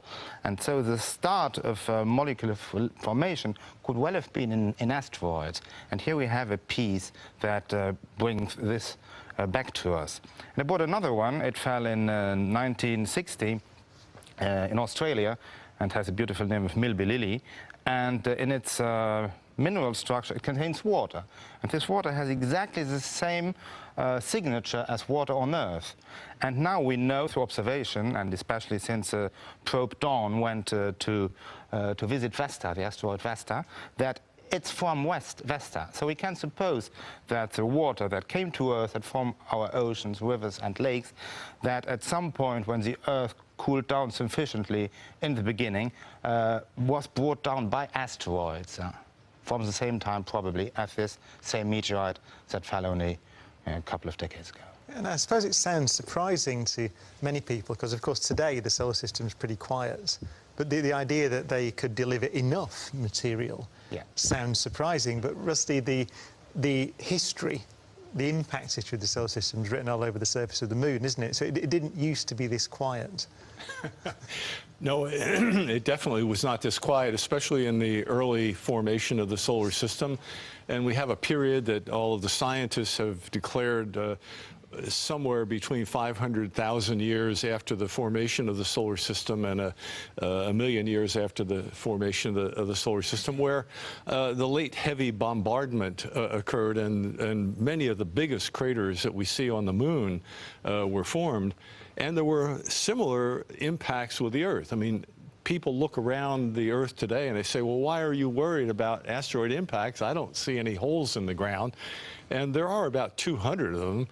But that's totally misleading, because if you look at the moon, which is not protected by an atmosphere and is not a living body, but is sort of a static, dead body that lies unprotected, it's filled with craters. Craters on craters, you know, they're just all over the place. That's really what the Earth was affected by, but we're protected by the atmosphere. And Mark will talk about that in a moment. But the fact of the matter is, Brian, that we live in a shooting gallery, really, that occurs today. Millions of these near-Earth asteroids, the ones that have an orbit that have been kicked out of the main belt and come by the Earth, and occasionally hit the Earth, but those flood by the Earth every day. But we're protected from most of them, and even the ones that hit, they get turned over by the living Earth, volcanism and other things, so that it appears as though we don't really, these aren't really a threat. But the fact of the matter is the Earth is being bombarded even more than what we see on the moon. So it's a little misleading. It's quite surprising as well. I'm looking at that picture behind you as you speak. You see that atmosphere, which doesn't look like it should be capable of protecting us very well. But it does. But then it's a complicated question, isn't it? It is a complicated question. So one of my earliest and fondest memories is of my dad letting me look at the moon through his binoculars. And just a very cheap pair of binoculars, anybody can do this, and it's beautiful. Especially if it's less than half full. You can see these craters that Rusty talked about, and if the light is right, they're so vivid it looks three-dimensional. It looks like you could reach up and touch it and feel it. And we've all seen the images from the Apollo missions, and these craters go all the way down to very small sizes. And those small craters are created by very small impacts. Those are the ones that do burn up in the Earth's atmosphere. And they burn up, but the energy doesn't go away. So while they don't get to the ground and make a crater, they do release their energy in the form of an explosion like Tunguska, which is what we are celebrating, and those can be very damaging on the ground. In fact, they can be more damaging. They could be more dangerous if that energy is deposited at high altitude. The shock wave, the blast wave from that, the same blast wave that blew all those trees down at Tunguska could do tremendous damage to a city or to people or anything else on the ground. And Tunguska is a small impact. I mean, we see, for example, the Schumacher-Levy 9 impact on Jupiter was well, it punched an Earth-size hole ultimately in the clouds, didn't it? That's right, and it shot up a plume of debris.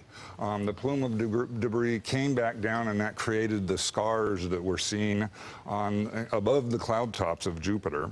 And those scars were bigger than our entire planet. And this is one of the things that I think surprises many people, that the Earth is not an isolated object. As you've described it, the history of the planet is that impacts were critical in delivering the Earth that we have today, but they're also a threat. I mean, how dynamic is the solar system today? Oh, so in fact, early it was very active in terms of dynamics because, so Jupiter, the giant planets were formed the first, very early in the solar system history, like the first million years. And then, according to some scenarios, including some developed in Nice, the giant planets started to move and come close to the sun, like we see actually these hot Jupiters around other stars, very big planets close to the star. But because there were two, there were Jupiter and Saturn, at some point they reversed the direction and went back. And this planetary dance mixed a lot of material, the material that was formed beyond what we call the snow line, which is where the ice, the water condensates, could come in the inner solar system and mixed with the material which is more refractory, formed close to the sun. And this is why in the main belt, by the way, we have this sort of a very diverse composition in the asteroids in a very narrow region. And by these planetary motions, of course, you had a lot of impacts going on. And even big planetesimals like the moon is now understood as the outcome of a big impact of a Mars-sized body with the Earth that make a debris disk, and then the moon could reaccrete. So that was called giant impact era. And then we have smaller impact, slightly declining, and we believe effectively that during this era, the material of asteroids like water and organic material could come to Earth and therefore provide all the elements that are needed for the emergence of life. And this is why we want to get samples back from asteroids now with Hayabusa 2 and OSIRIS-REx. We chose specifically these kind of bodies which we believe are rich in carbon, because we want to be able to study in the lab the structure of the organic material and check whether it is consistent with the structure of the organic material that we think can be at the origin of life. Is this well established now? Because every time we go to a comet or an asteroid, we see, and sometimes we see the water is of a different isotopic composition, and sometimes it's the same. Are we beginning to suspect now that really it is true that much of the water on Earth and the organics, the seeds of life, came from impacts? I think that's right, because one of the big surprises from the ESA Rosetta mission was that the composition of the water at that comet didn't match what we find on Earth today. And that forced us to look in other directions. And in particular, we've got a set of what we believe are icy asteroids out there, out in the distant asteroid belt between Mars and Jupiter. When sometimes we see them even behaving like little comets, we call them main belt comets. And that's now our focus on the possible source of the asteroid, or of the water here on Earth, because as we've heard, I think Rusty had a comment as well. Yeah, I think it's very interesting if you think about it, Brian, that how related asteroids are to life. I mean, we're fascinated by life. How did it start? Where did it come from? What's going to happen in the future? And this is all tied up in asteroids, and a few comets too, but asteroids mainly. And it is both, as you said, the source of so much many of the components that allowed life to form on the planet. But then once life got a toehold on the planet, then large impacts become a challenge. But happily, in the interim, we've developed a brain and a bunch of machines which are going to allow us to predict if we're going to get hit and prevent that from happening. So life is just intimately tied with asteroids, and if you're interested in learning about life, you got to be interested in asteroids. Richard Dawkins is going to be on in a couple of minutes actually talking about that. I just got a message saying time is over, and it sounded quite urgent, in fact. I want to talk about this, which is a different kind, very heavy metal one, isn't it? Yeah, give me the 1 second, because time is over. Yeah. This weighs a lot. I think it's very important to know what composition of asteroids have to be, because if we want to go there and do something, this one we can knock, and this one we can't do anything, because it just flies apart. Yeah. If you put a hammer on it, it becomes dust. So you need to know what they're made of to deflect them. You can knock it away. We'll pick this up afterwards, but for now, time is over. Okay. So over to John Luca. So we are back again, and we are ready to go back to Catalina Sky Survey, and I'm very pleased to welcome another astronomer part of their team, and he is Carson Farr. So welcome on board, Carson, and nice to see you. And I see that you are just surrounded by amazing technology. What is happening there? That's right. I'm at our follow-up telescope station, and we're not operating tonight because it's too close to the full moon. But this is where we do our follow-up observations of recently discovered asteroids.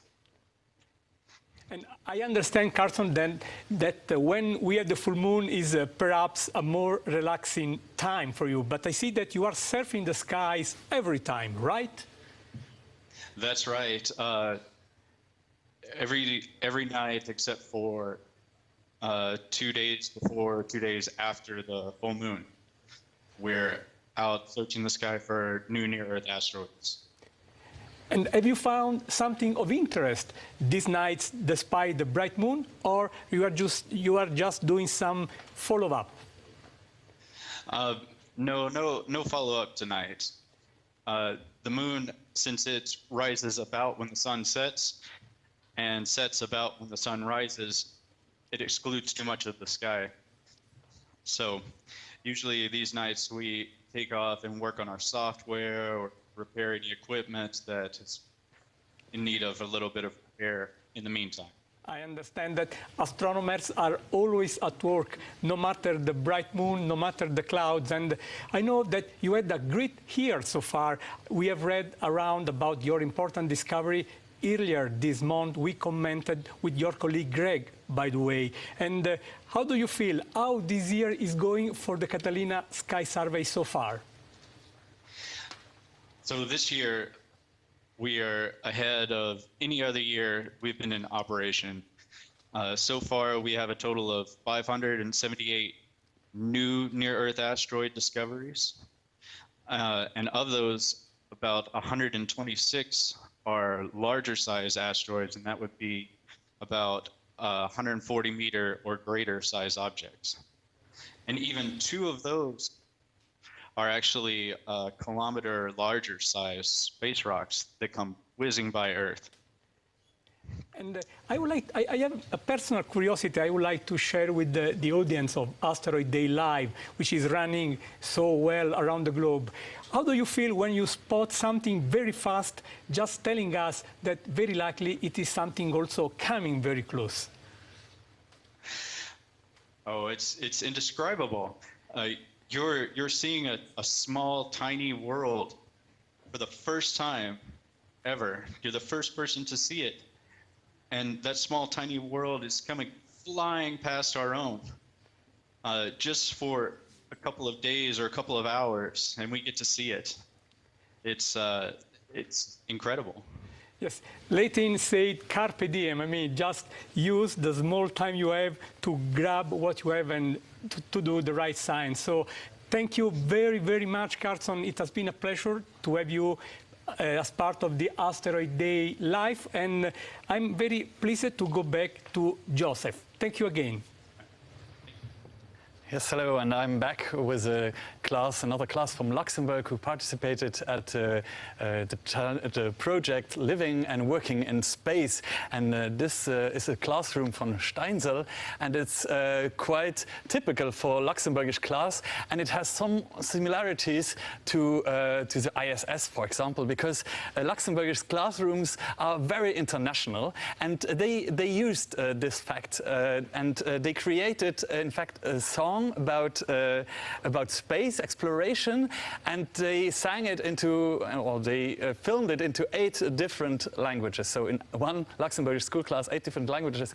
Luxembourg is quite proud of its multiculturalism. So, and in this song there's Japanese, Arabic, Polish, Cape Verdean, Portuguese, Luxembourgish, French, German. So, and they say together we are better. So, but I have Jonathan here on my right side. What is this song about? Wat geht es am Lied? Es sind verschiedene Nationen, die den Roboter auf den Mars schicken für Mineralien, Wertstoffe, Gold, Diamanten, also weiter aufzuschaffen oder auch Mikroben zu sichern. So they send different robots to Mars, or they could also send it to asteroids, for example, to find different minerals like gold or diamonds or perhaps other species. And part of their project was also to program these Ozobots. And Lydia has the Ozobots here. And what can you do with these Ozobots? What can du da machen mit den Ozobots? Also die kann ich programmieren, also hier bei einer Tablet. Da kann ich sagen, ob ich will noch viel gehen oder also wie schnell und wie viele Schritte zum Beispiel. Okay, so that's something that's easy programmable Mars rovers, I would say. Huh? So it's another example for a very good educational project where you can teach students how it is, how space exploration would be like. And I hand over to Linda. Thank you very much.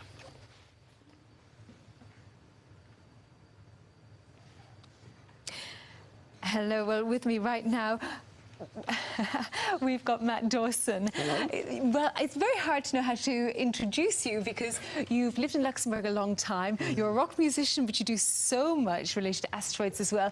And I hope we have a photograph of your homemade telescope. Oh, yeah. I hope we do. I hope we can show that to the viewers. Maybe not. Well, anyway, you made it from 100% recycled materials. Yeah, this was a project I did where because I love to build telescopes. And I had this idea that I wanted to build a telescope where I could go and show the night sky to the general public and to families and kids and school classes. And I thought it would be fun to go up to the, you know, where you throw away the recycling stuff, and to see if I couldn't build a telescope only out of junk. And I did, I managed it, except for the mirror.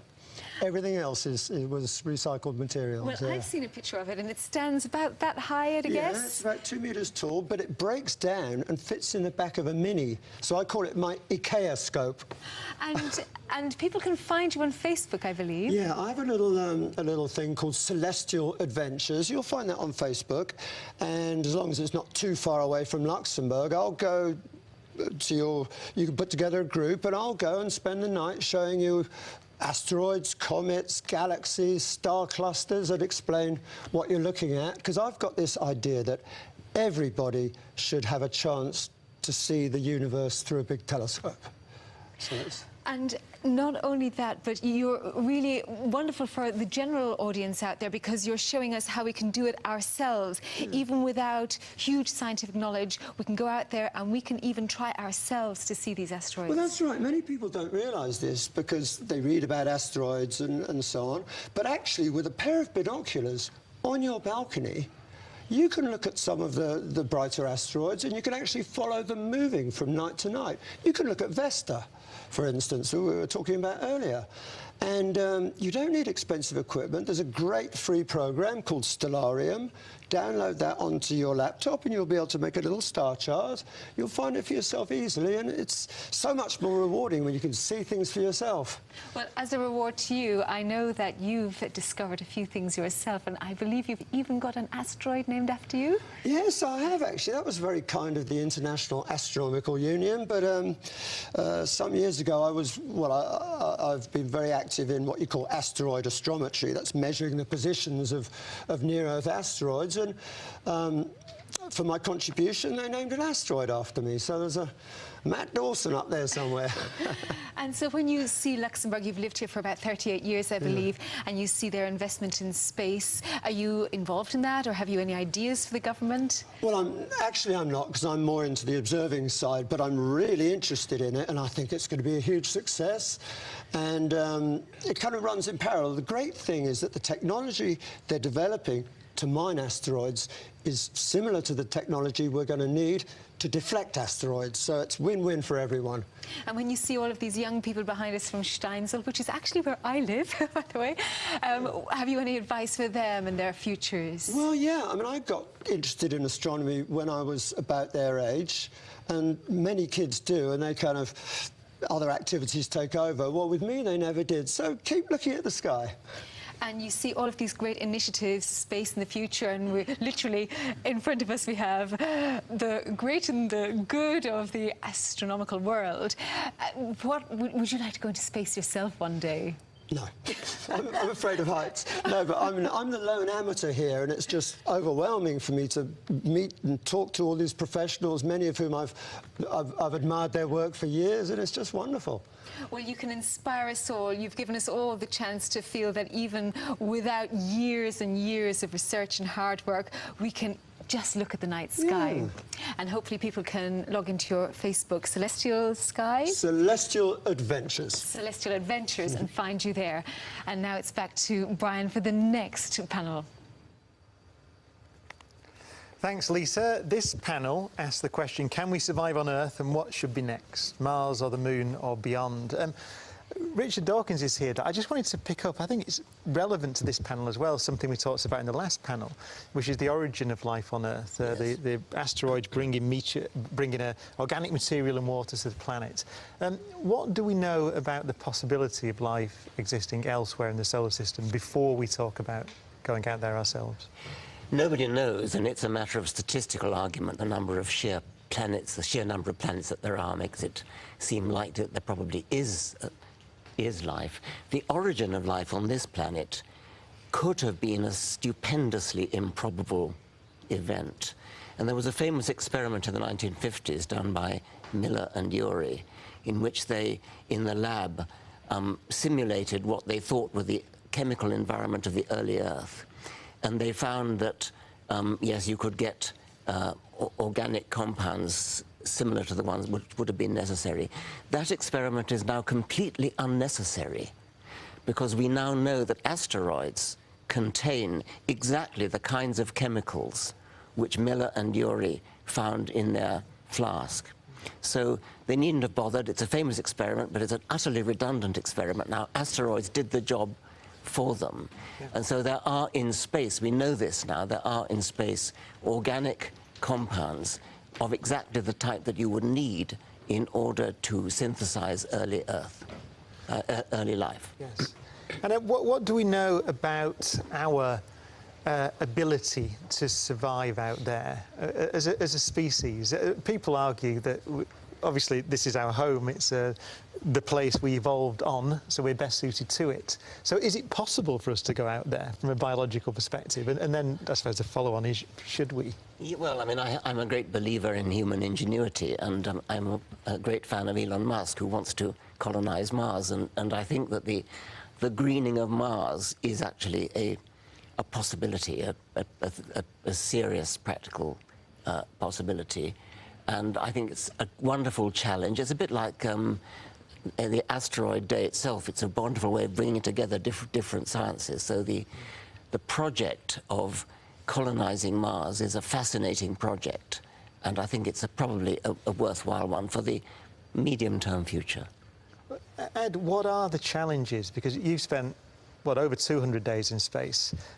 My question is almost, is that easy or difficult? I suspect I know the answer to that, but is it likely that people can live in space full-time? How difficult is it? I'm sure people could live in space full-time, although I don't know that the desire is to live on, in a zero-G environment, a free-fall environment like an orbit full-time, but likely Mars or the Moon next.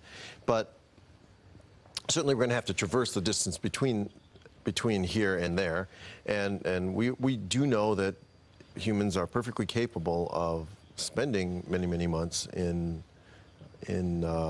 weightlessness, and you know, I'm an example of one of many people that has done that, and we understand reasonably well now how to do that. Yes.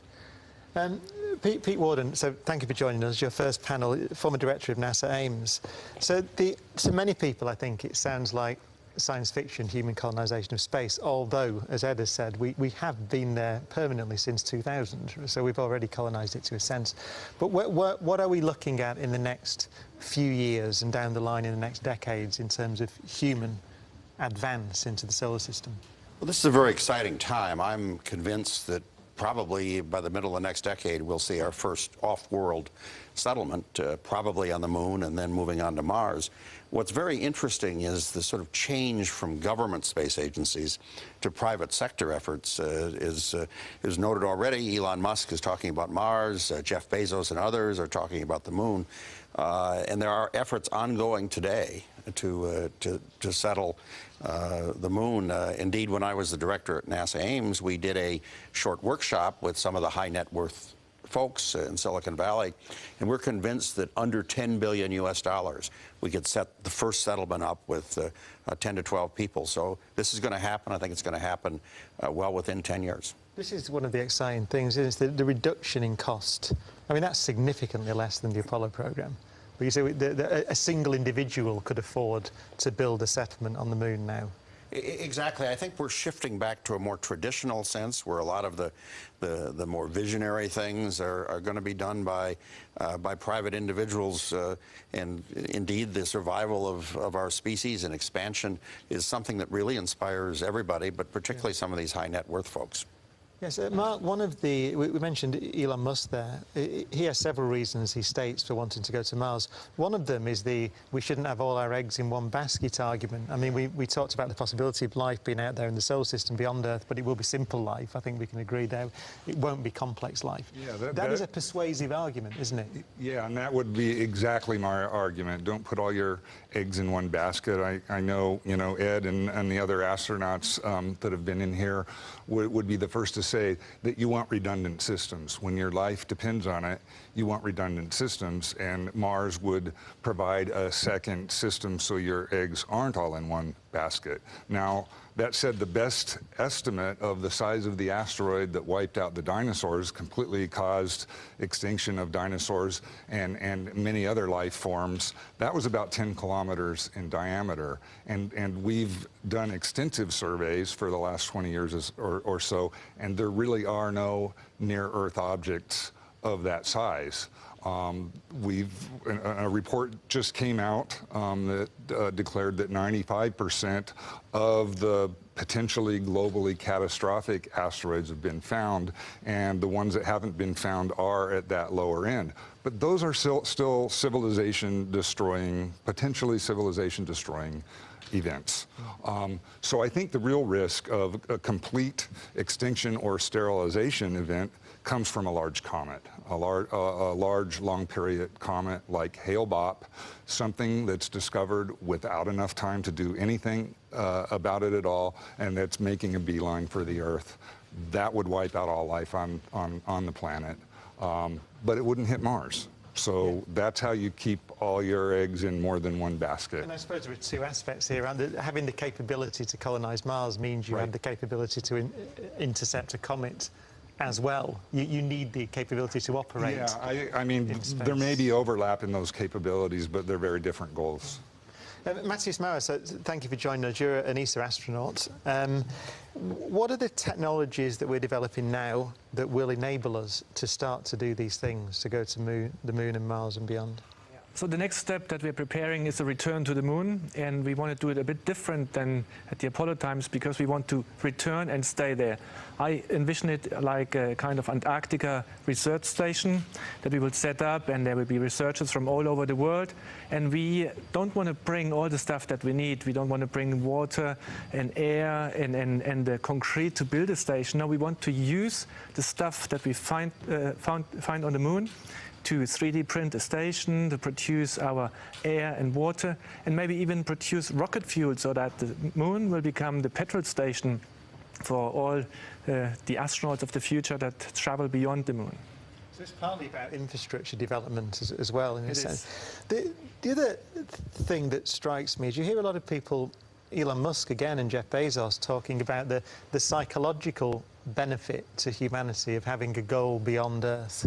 So beyond all the technological spin-offs and the insurance policy, just the act of wanting to go is something that's important.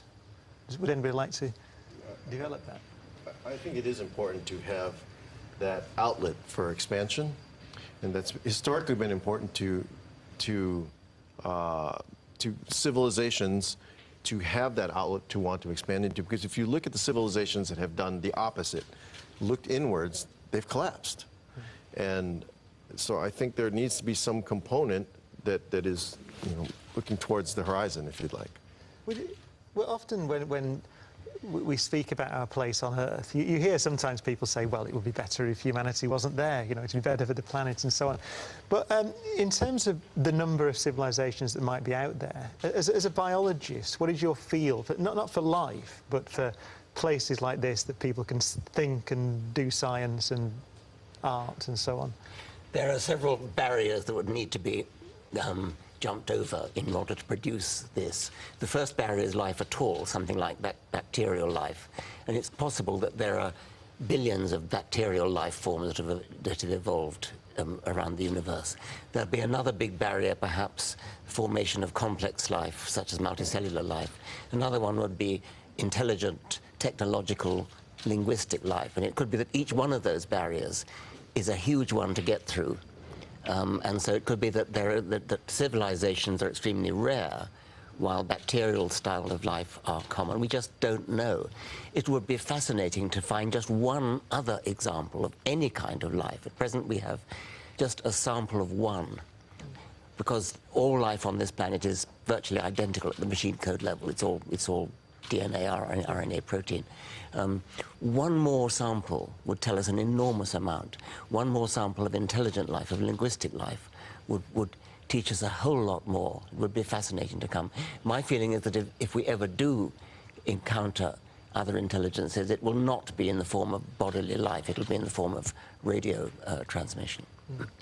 But it does, I suppose, well, put it this way, it seems to me that we're at a time in our evolution now as a species and as a civilization where we can choose to become essentially immortal. We can choose to move off this planet and choose to make sure that we won't be made extinct by an impact.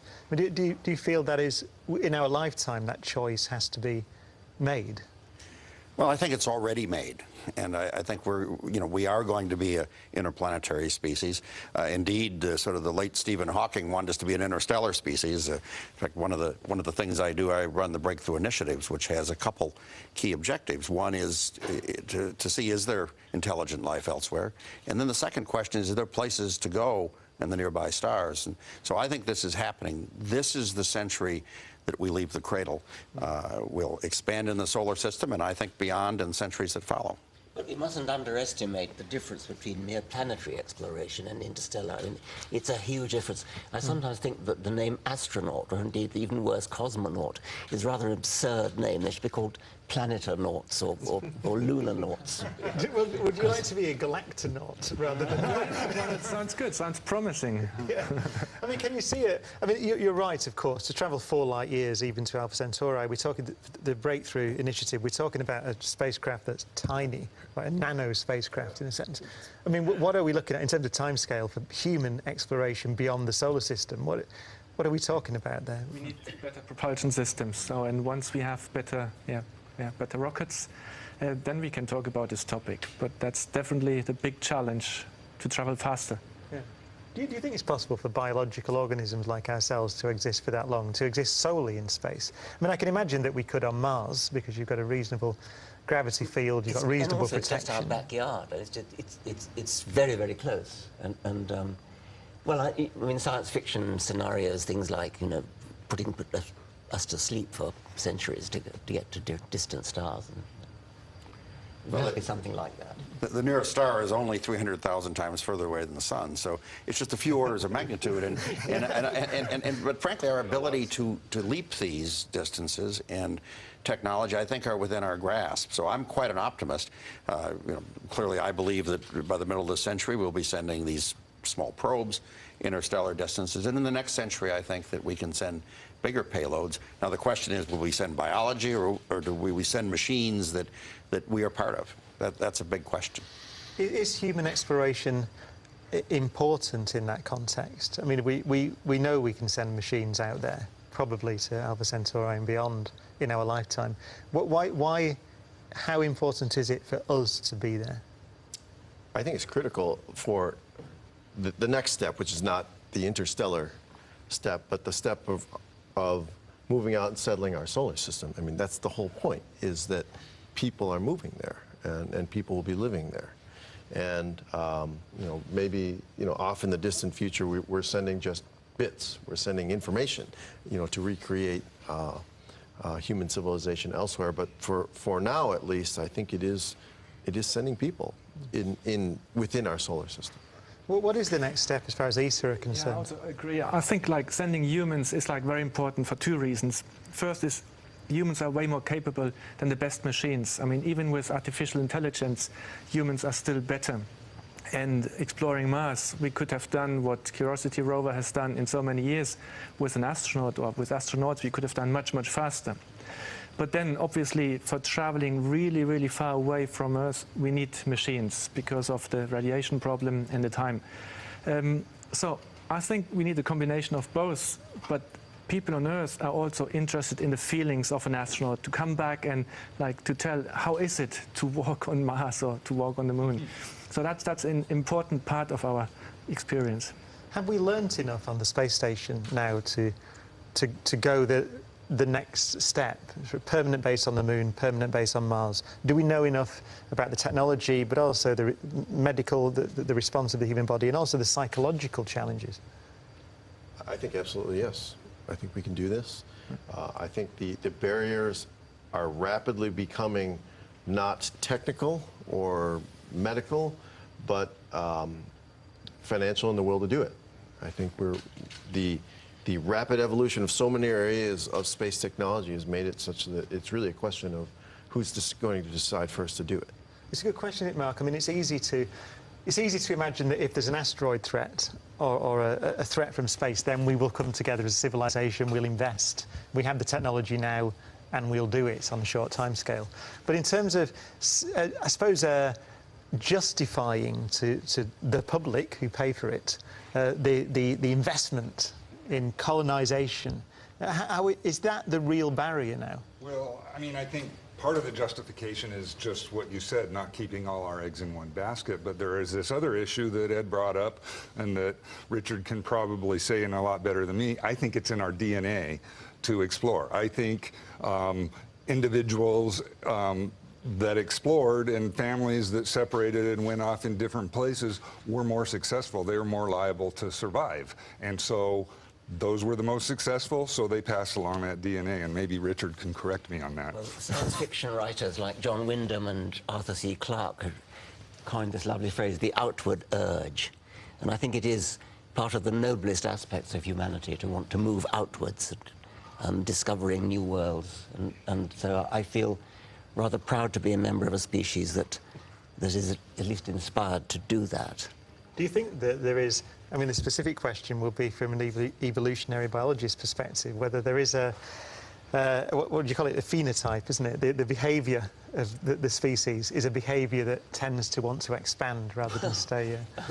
It's a moot point whether that kind of extreme exploratory urge is likely to lead to survival in the short term. Survival in the short term is what evolution is concerned with. Yeah. We're talking about very, very long term.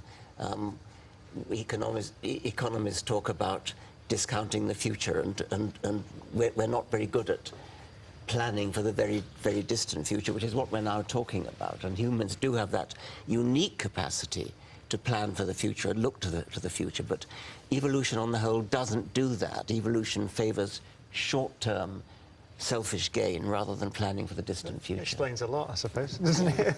But Pete, I mean, you've been involved in at NASA and running a big institute at Ames. I mean, do we need visionary leaders now? Like, I'm thinking, obviously, of Kennedy, and obviously there were many reasons why the US committed itself to go to the moon. Do we need that, or is it now? We talked on an earlier panel about international collaboration and the fact that the world can come together to do these things. Do we need a political imperative? That's the question.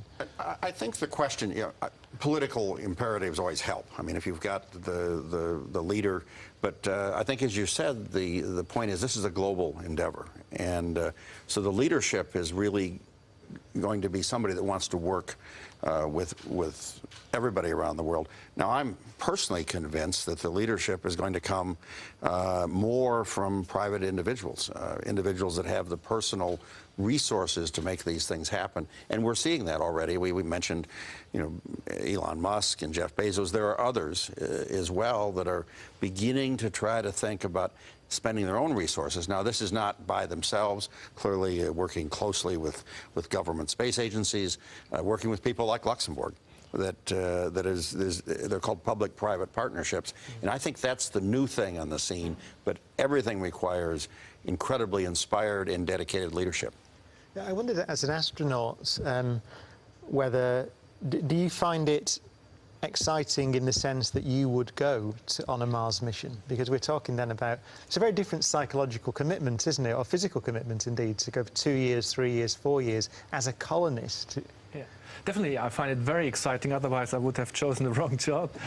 But I only want to go to Mars if I have the chance to return, and not only a chance, but or more or less like a guarantee to come back.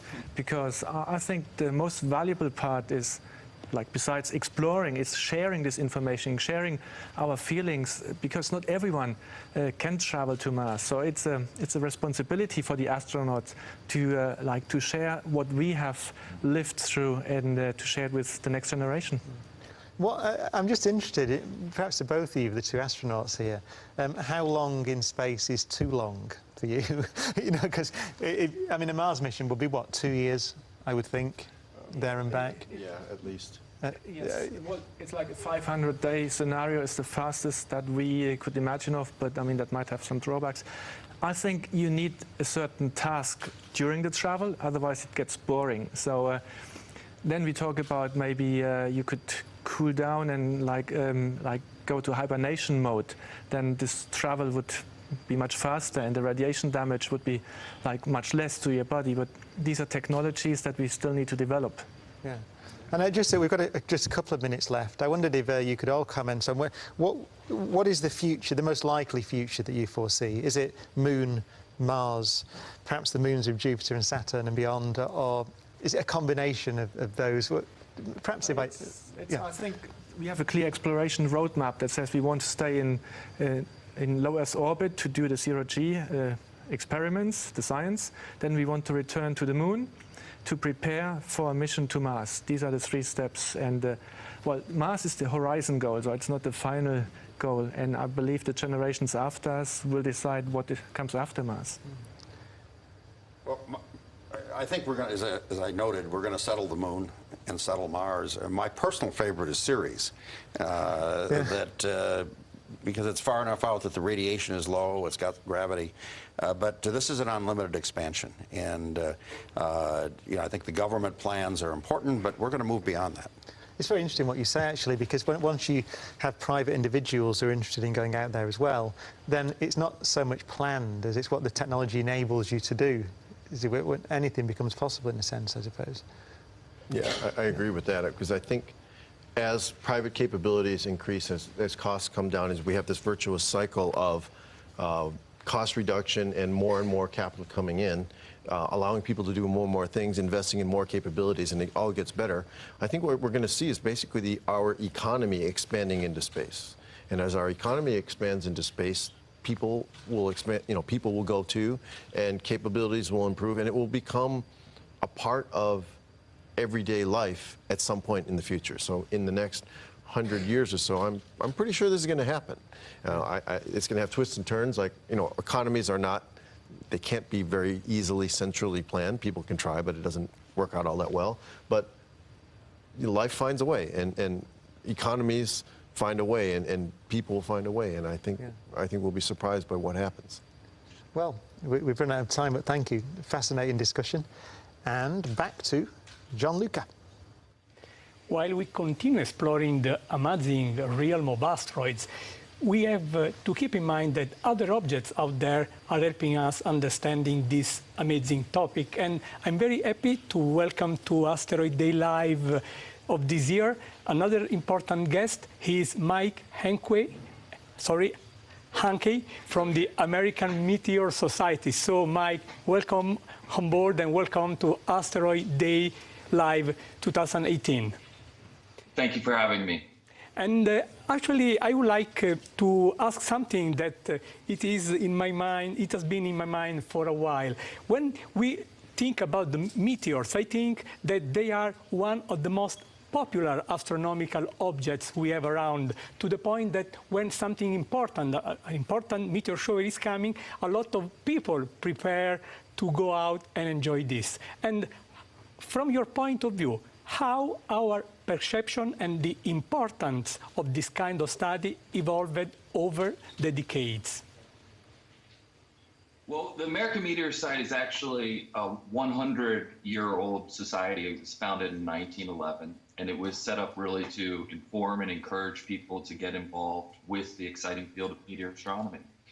And one of the great things about it is it doesn't require telescopes. It doesn't really even require any special training. It just requires your eyes and a little bit of time.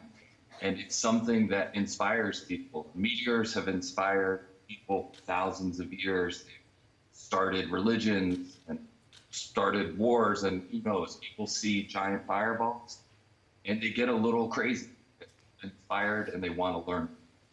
And so that's what we're trying to do with the American Meteor Society and the International Meteor Organization, is to just let people know what's going on. And we've developed a worldwide network with the web and our applications, and we can track observations of bright fireball or meteor showers from people. Yes, I understand, and I also saw, Mike, that a few days ago, just on time for Asteroid Day, we had a very bright fireball over Russia, and I saw a nice report on your website too. And how often these very spectacular fireballs are showing up there? We're getting spectacular fireball reports almost every single week, several times a week from sources around the world. These types of events that drop meteorites, like the one in Russia last week, are probably limited more to about 4 or 5 a year that are happening over that people are seeing, and there's actually a chance of the meteorites. This one in Russia, they did find meteorites apparently within a day of it falling. So thank you very much, Mike. Thank you for joining us for Asteroid Day Live from Luxembourg, and I'm very happy to hand over to Sabine. Thank you very much, Gianluca. And I would like to share a cute little video vlog that we just got on Twitter from a kid called Brian and his mascot Scrat, who apparently can't be trusted near asteroids. Let's listen to Brian.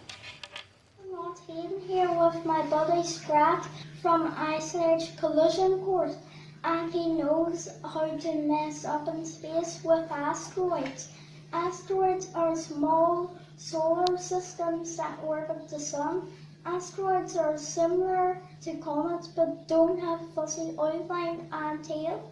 Asteroid Day, June 30. Oh, I love it when we see those young talents already with more knowledge than nearly us grown-ups have. What do you say, Joseph? Over to you. Yes, I'm also back here with a lot of young talents who participated at the educational project that happened all over Luxembourg as living and working in space. And I'm here with several classes. Here's some representatives of the LTE in Asch, that's the Lycée Technique of Asch. And they had several projects in their class. And one was about a homepage that they created to inform about space mining, That's the actual topic of Luxembourg. And another group sent a weather balloon, tried to send a weather balloon up to the atmosphere. Another group built a rocket, a baking powder rocket, that with technology on board, so that that they could calculate, for example, the altitude. So it is not that easy to build such rockets, and I have Kevin here. What were the problems you had? Actually, we got a lot of problems in our project because we built 3 rockets, 2 out of plastic bottles and 1 out of a material that's way heavier than plastic bottles, out of PVC pipe. And that was our main problem because the rocket couldn't fly away because of the weight of the rocket. So we tried to search for another solution, to try probably another chemical reaction to make the rocket fly, but it didn't work out. So we stayed with that problem. And then another problem was that the sensor of our Raspberry Pi didn't work out about more than 2 meters.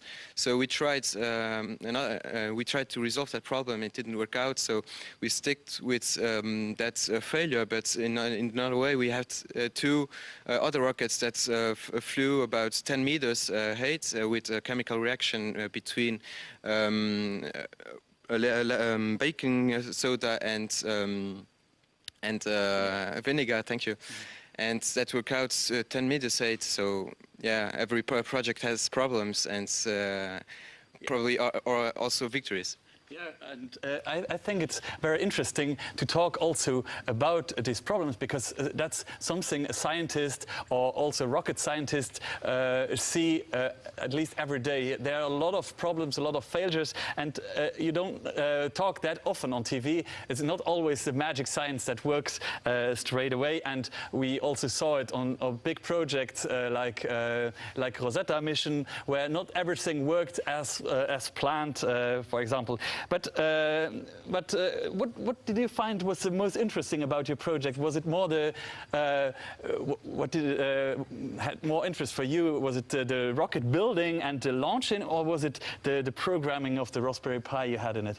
Actually, the programming was especially made by one person that was more experienced than we, because we were 4 in the project, and one of us was very skilled in that matter. So he programmed basically everything alone. And for us, I think for the four of us, that's more interesting was the build of the rocket and the launching of the rocket, because we had great fun doing this, and we had to organize ourselves so that everyone had time to do it, and we had to organize all the materials that we needed, and it wasn't quite easy. We used materials at school. We used materials by ourselves, like the PVC pipe and how to cut it, etc. And I think for us the most interesting part was the launching part, because we wasn't quite sure at the beginning if it would work, and it worked. It worked. Yeah. Thank you very much for your nice description. I hand it over now to Lisa, please. Thank you, Joseph. And now we're going to join our international team for Asteroid Day. And in Denmark, Copenhagen, I believe we have Jordi Forteza. Are you there, Jordi? Thank you for joining us. Can you hear me? It's a very static looking Jordi. Can you hear me? Hello, Jordi. Now, if you can hear me, hello, welcome to Asteroid Day Live here from Luxembourg. Now, in Denmark over there, I hear you have a very interesting asteroid naming story. Yeah, we have a naming story, but that was last year actually. And what have you been doing this? Yes, what have you been doing this year for Asteroid Day? 3 lectures, mainly focused on science. Of Copenhagen, as you can see.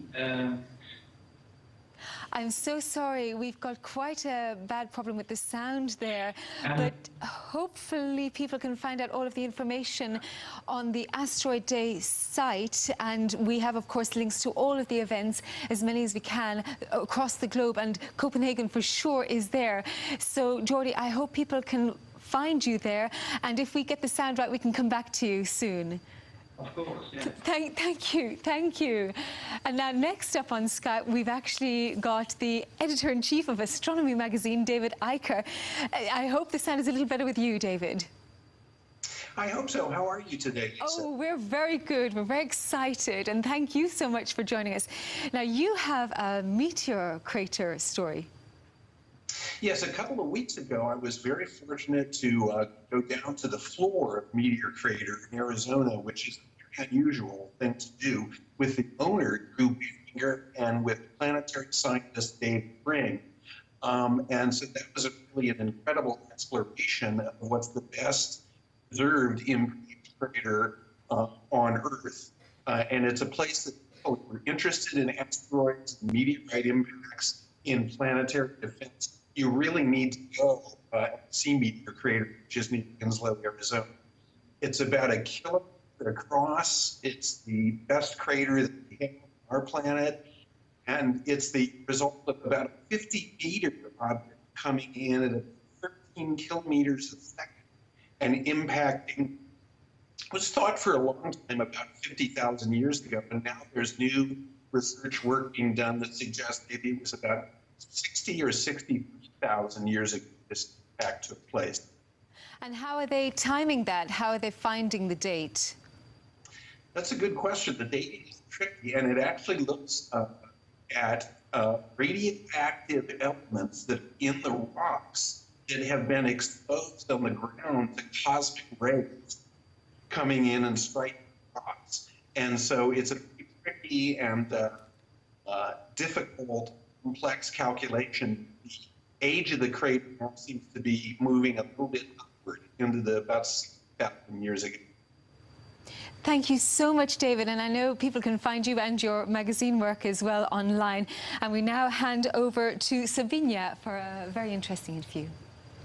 Thank you very much, Lisa. And I have the pleasure to introduce our next guest, who was just on the panel with Brian, but I think deserves an introduction anyway. And that's, of course, Richard Dawkins, a British evolutionary biologist, an ethologist, and a popular science writer. Welcome, Richard. Thank you. Lovely to have you here. Very much. I wanted to pick up the conversation. You were talking with Brian on the panel about space exploration, and you're also applauding, you know, the different incentives of Jeff Bezos and also Elon Musk with the greenery of colonization of Mars. What other incentives on the new frontier of space explorations do you sort of foresee in the near future? As an evolutionary biologist, I am fascinated by questions such as how much of what we know about life on this planet just had to be true because that's the only way for life to be, and how much just happens to be true of life on this planet. And we can speculate about that, but the only hard data we could ever get would be by actually finding another life form. And so, whereas others might be motivated to move out into space for reasons of safety and not keeping all your eggs in one basket, that kind of thing, my motivation would also be to try to find another life form. And then we'd ask questions like, well, if we could do that, would it have the same, would it have genes at all, in fact? And I bet my shirt on it, it must have genes, it must have some form of Darwinian evolution, but the genes almost certainly wouldn't be DNA. So if we find another life form, the first thing we would want to know is, does it have the same genetic code? Does it have DNA? Does it have the same genetic code? We do know, by the way, that some of the fragments of rock that are found on this planet have come from Mars.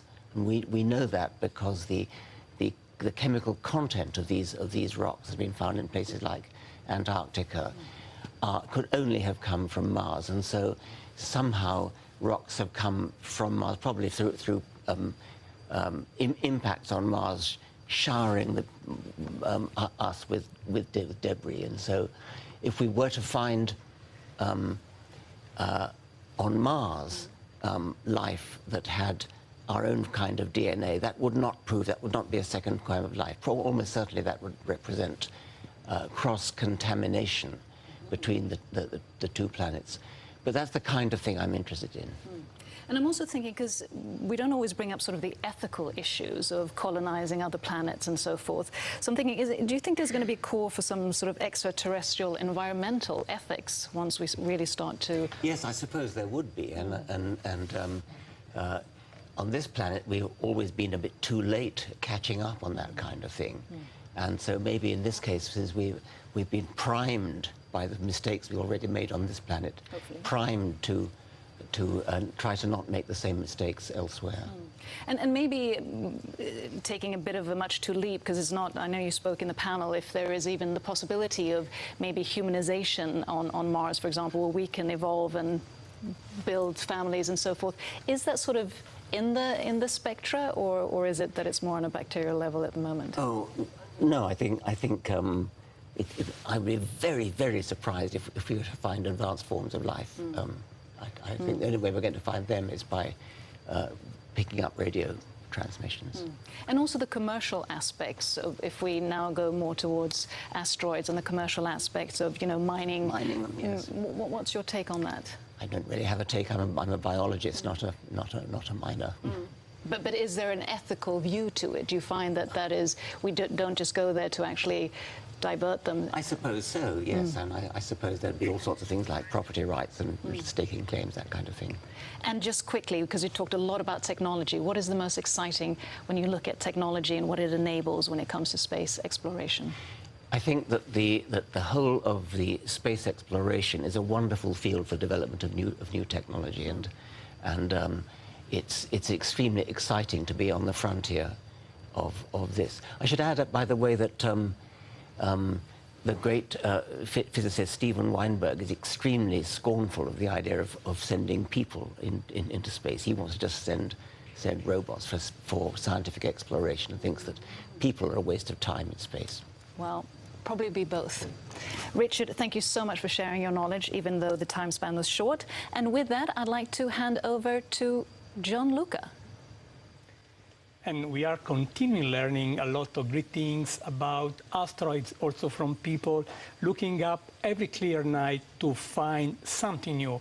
But from time to time, an asteroid, even a near-Earth asteroid, comes so close that we can even see it with a very small telescope. I mean, very often we feel that this amazing, high science objects can be visible only with the big telescopes, but this is not true. Even if you have a little telescope and if you wait for some time, you can hopefully find one of these objects bright enough to enjoy yourself. And I'm very happy to share with you also one image I collected a few months ago. It was last December, when I actually did an experiment also to have students working on asteroids.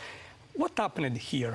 There was a bright asteroid around at that time. It was the famous, potentially hazardous asteroid Phaeton, which is also the parent body of the amazing Geminids meteor shower. So it was a very bright opportunity to spot this object, and it was also visible with small telescopes. What happened here?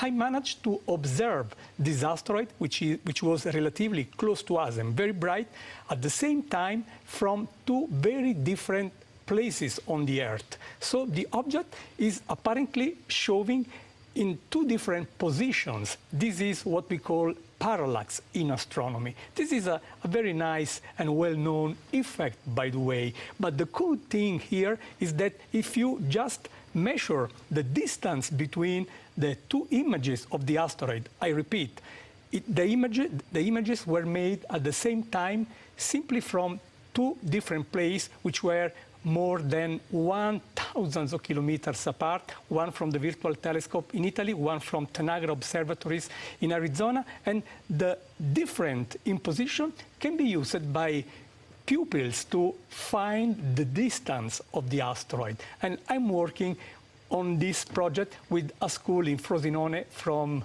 where I come, and hopefully this will bring the wonders of asteroids to these young people too, how other people here is doing so well. But sometimes it is also very nice just to feel, to breathe the amazing sight that a fast object can really offer you if you look through your telescope. This is an asteroid we observed a few years ago, and at that time it was moving pretty fast across the stars with a very bright moon around, by the way. And we know when the moon is so bright, it is perhaps for us, the astronomers, the good time to take some rest. But when some very nice and interesting object is around, no matter the moon, we observe. And I hope that this image can really help you. This movie can really succeed, bringing you the wonders and also the emotions that the astronomers feel when they face this truly rewarding object. So I hope that you will find the time to look up yourself, and it is time for us to continue, and I'm happy to hand over to Sabine again.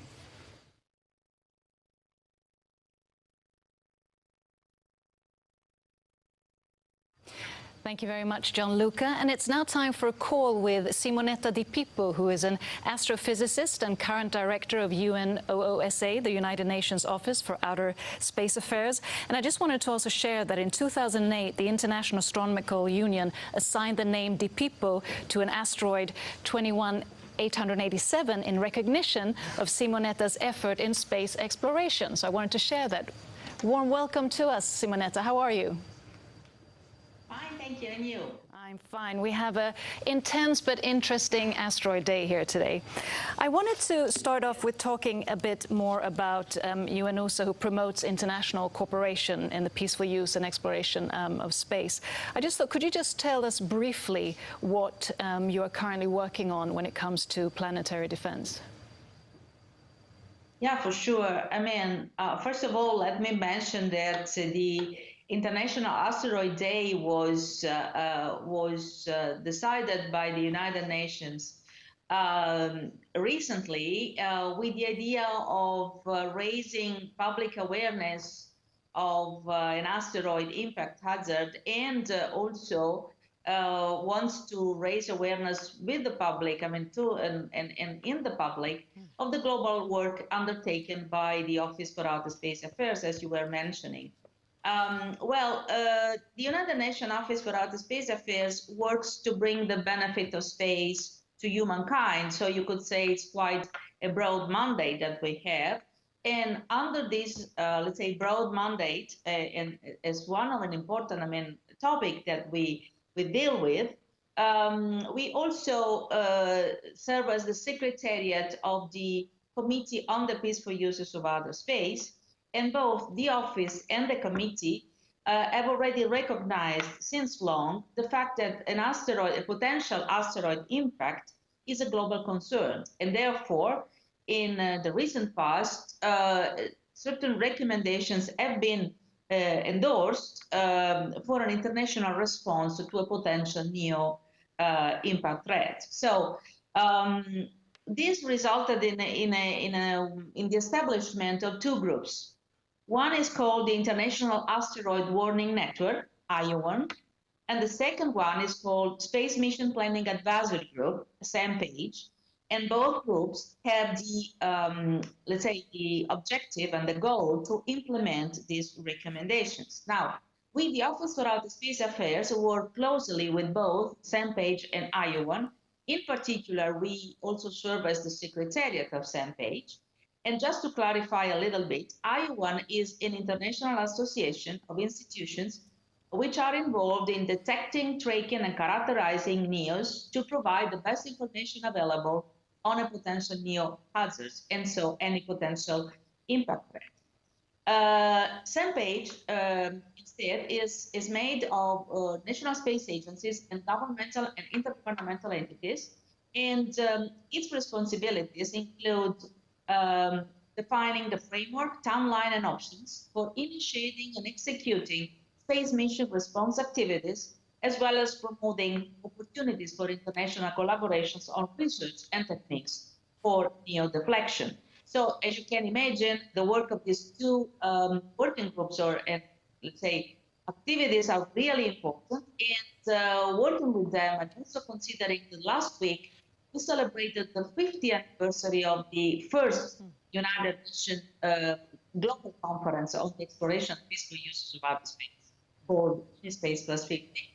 we took the occasion, considering also the International Asteroid Day upcoming tomorrow, and published a booklet which is called Near Objects and the Planetary Effects, that I'm showing it to you. You can find it on our website, which has been done together with these two, and as I said, the Office of Space Affairs. And it's let's say a good description for the public of what we are trying to do and try to be ready in case we have to deal with the potential impact.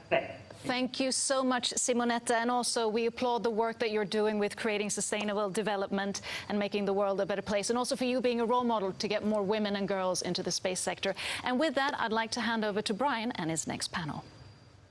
Thank you, Sabinia. The next panel is something we hope we only talk about and not have to deal with. It's what happens when asteroids hit. And joined for the first time by Debbie Liu Is. So thank you for joining us. You're a member of the Asteroid Day expert panel. What is the response? What would happen if an asteroid hits us? What are we expected to do? Sort of live in underground bunkers for months until things settle down? I mean, obviously it depends on the size of the object, but let's say a Tunguska-sized object initially. Well, I think, well, Brian, first of all, thank you very much, and it's great to be here. And I think your first question very much highlights the need for the emergency management communities working very closely with the scientific community, because, as you say, there's a lot of uncertainty with the size of the object coming in, and particularly in terms of warning time or preparation time and that kind of thing. So I think there's a very clear distinction between sheltering from a Tunguska-style meteor hazard and evacuation. And of course, the impact effects are obviously very, very crucial to understand, and certainly the impact effects on people. Because very much, yes, scientists look at, and understandably, the impact effects on the ground, but it's how people would be affected were an asteroid to collide with us. So I think it's very important to understand. I mean, disasters are about people at the end of the day, and that's certainly the side that I'm very interested in, how we protect people. And do we have the precision in terms of our knowledge if we see an asteroid coming in? Do we have enough precision to understand how to evacuate? Because you can't evacuate an entire country, for example. So are we precise enough in our knowledge? Not yet, but I think certainly, you know, there are moves in place to make sure that in a few years that, yes, we are able to obtain that precise tracking information, the characterization. And again, this is why the work that is being undertaken by scientists, engineers, etc., you know, their work is absolutely crucial, and certainly why detection and the follow-up missions are so absolutely vital in order to obtain that information, not just for putting mitigation methods together, but for putting contingency planning arrangements together. Because, yes, you're absolutely right. If it happened tomorrow, where would we go to? Who would know what to do? And that, for me, is a big, big gap in how you sort of warn, inform and advise members of the public, the community, in how to prepare for disasters of this nature. I just want to jump to Mark, actually, because in terms of the threat, what scale of threat are we talking about? Because people are perhaps more familiar with nuclear weapons, and we sort of understand what they do. So how would you, a Tunguska scale event, how does that scale? That's right. And so a nuclear explosion is a release of an enormous amount of energy that we measure in megatons. That's the equivalent of a megaton of TNT all going off at once. So Tunguska also very suddenly released energy in the atmosphere, and we estimate from the effects, the tree fall, and from the seismic effects and effects on the atmosphere, that it was at least a 5 megaton event, and maybe even significantly bigger, 10, 15, even 20 megatons. So one of the fundamental laws of physics is that energy is conserved, and TNT stores its energy chemically, and it can be very quickly released by a shock wave. And so the chemical bonds are broken, energy is released before anything has time to really move or expand. In fact, it compresses, and you get a white-hot, very high-pressure ball of vapor that pushes outward and expands.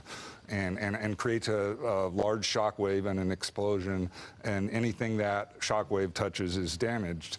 And something very similar happens when an asteroid comes into the atmosphere at high velocity, but the energy content in terms of kinetic energy is actually much higher.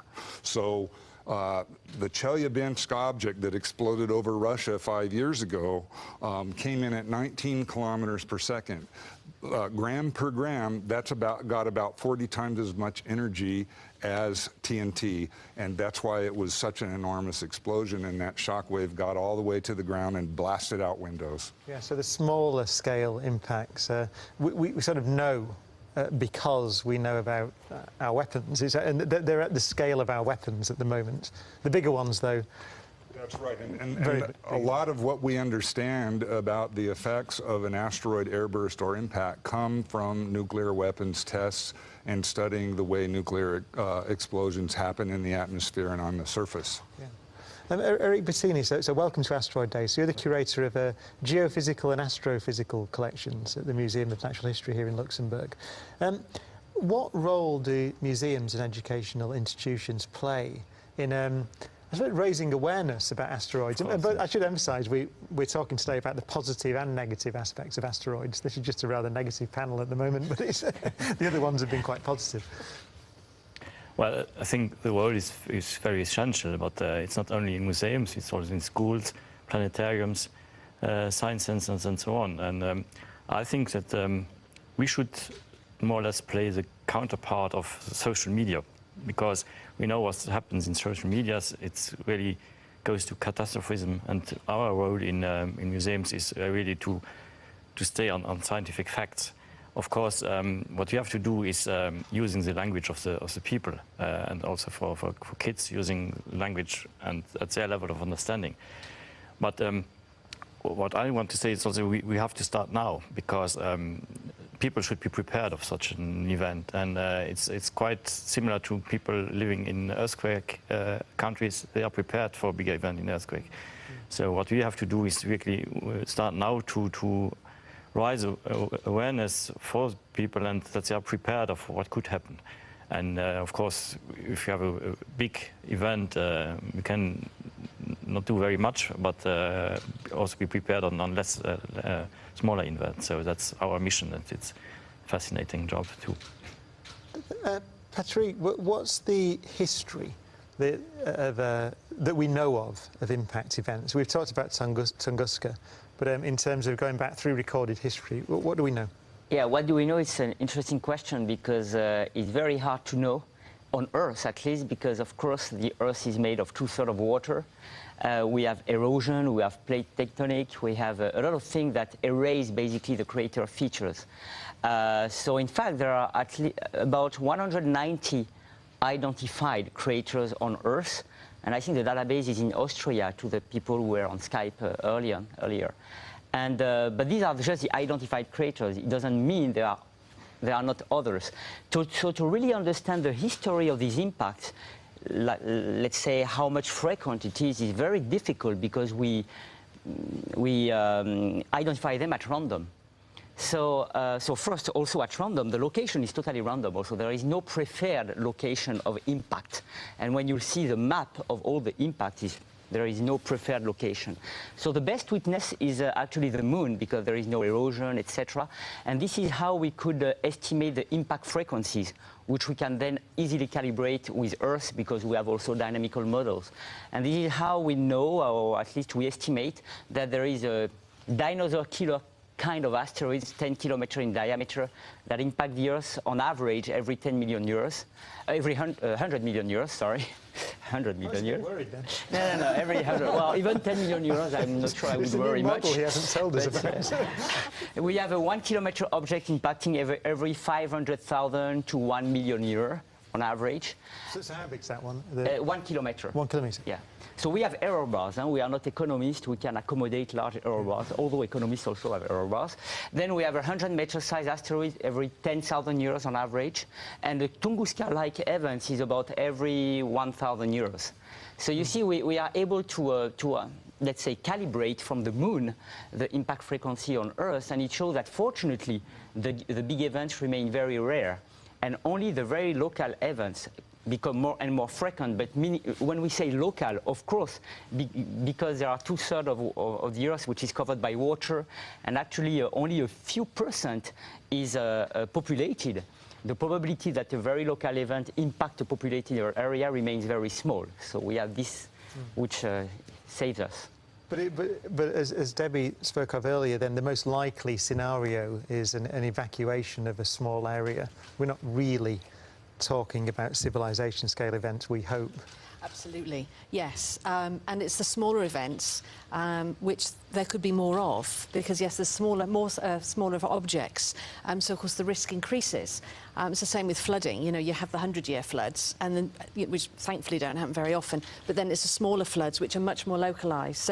So very much the hazard posed from asteroids, etc., is very much in that vein. And particularly, well, I mean, they happen very frequently. I mean, one was just a couple of days ago, and relatively up until now they've been quite benign, unless unlike the Chelyabinsk when that was anything but.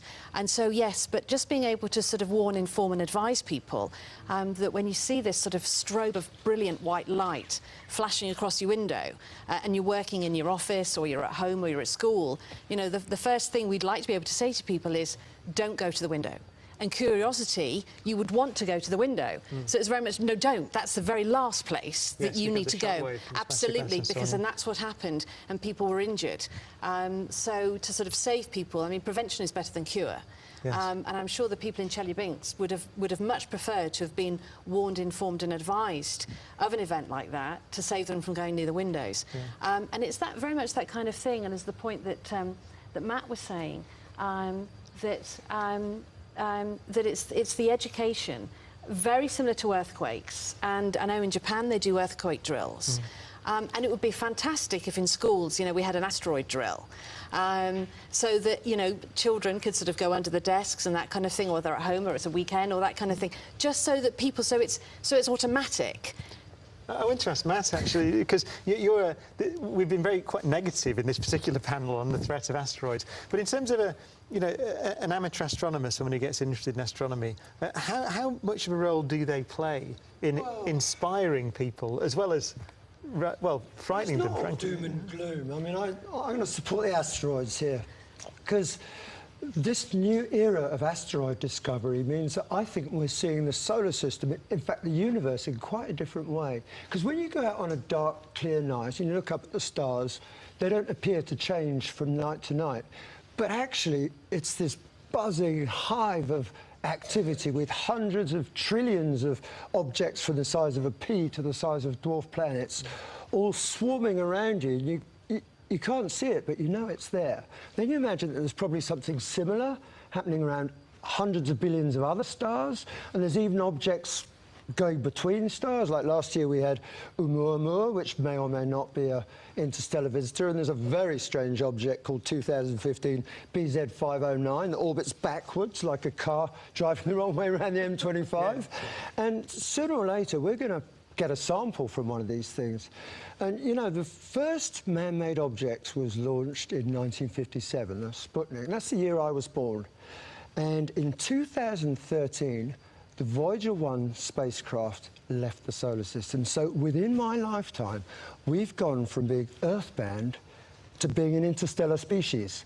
And when we bring a sample back from one of these interstellar asteroids, well, we're going to touch the soil of an alien world from an alien star system. Now, how amazing is that? Yeah. I think it's actually a wonderfully positive place to end this panel. So, so yes, thank you all very much. And now over to Gianluca. Thank you very much, Brian. And so far we connected with astronomers observing from places which are west from Luxembourg. And now we are really flying far into east, and we are very happy to join and welcome here another important guest. He is Seitaro Urakawa, part of the Japan Space Guard Foundation, and I'm very happy to welcome you, and I hope that you are observing. I know that there is a bright full moon, but I wanted to ask you what is happening there at your observatory. Thank you. Hi, Gianluca. I'm happy. First of all, I'm happy to take part in the Asteroid Day, such a great day for Japanese. First of all, my football team get through the group league, and the second is Hayabusa 2. Oh, great! Arrived to the Ryugu. Unfortunately, I cannot read it, but I trust it is a great thing. Okay, the right now, the unfortunately it is rain now. Oh, I understand. We have been talking with people observing from the US, from the Catalina, Sky Survey, and Pan-STARRS, and they were actually they were facing the full moon, which is something, okay, we have to handle, we have to deal with. And I was wondering if you had something special, if you observed something special recently, and if you wanted to share this with us, because I'm always interested to learn how observers, especially asteroid observers, prepare and look through their telescopes to enjoy these amazing objects. For example, I try to observe the small and fast rotation asteroid. So I saw that you also made a wonderful light curve just to find the rotational speed of these objects. So you are not only doing astrometry, just studying the positions, you are also doing some physical studies, I see. Yes, that's right. I estimate the rotation period because this object, the rotation period is only 3 minutes. Wow. So sorry, this is in Japanese. X-axis is time, and y-axis shows the brightness.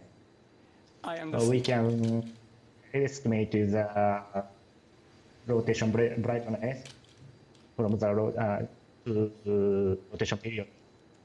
So are you contributing to this kind of observations, rotational studies regularly, or this was just a special case for you? Yeah, yes, that's right.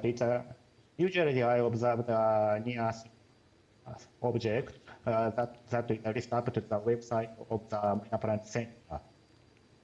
Okay. Thank you very much, Seitaro. We will join you later again. And for now, thank you for joining us. And it is for me a pleasure to hand over again to Sabine. Thank you very much, Gianluca. And for us, it's time to go to Cyprus and learn from George Troulias what is happening in Asteroid Day Cyprus. Good afternoon, George. You've got 2 other companions beside you. What's going on over there? And my left hand. Good.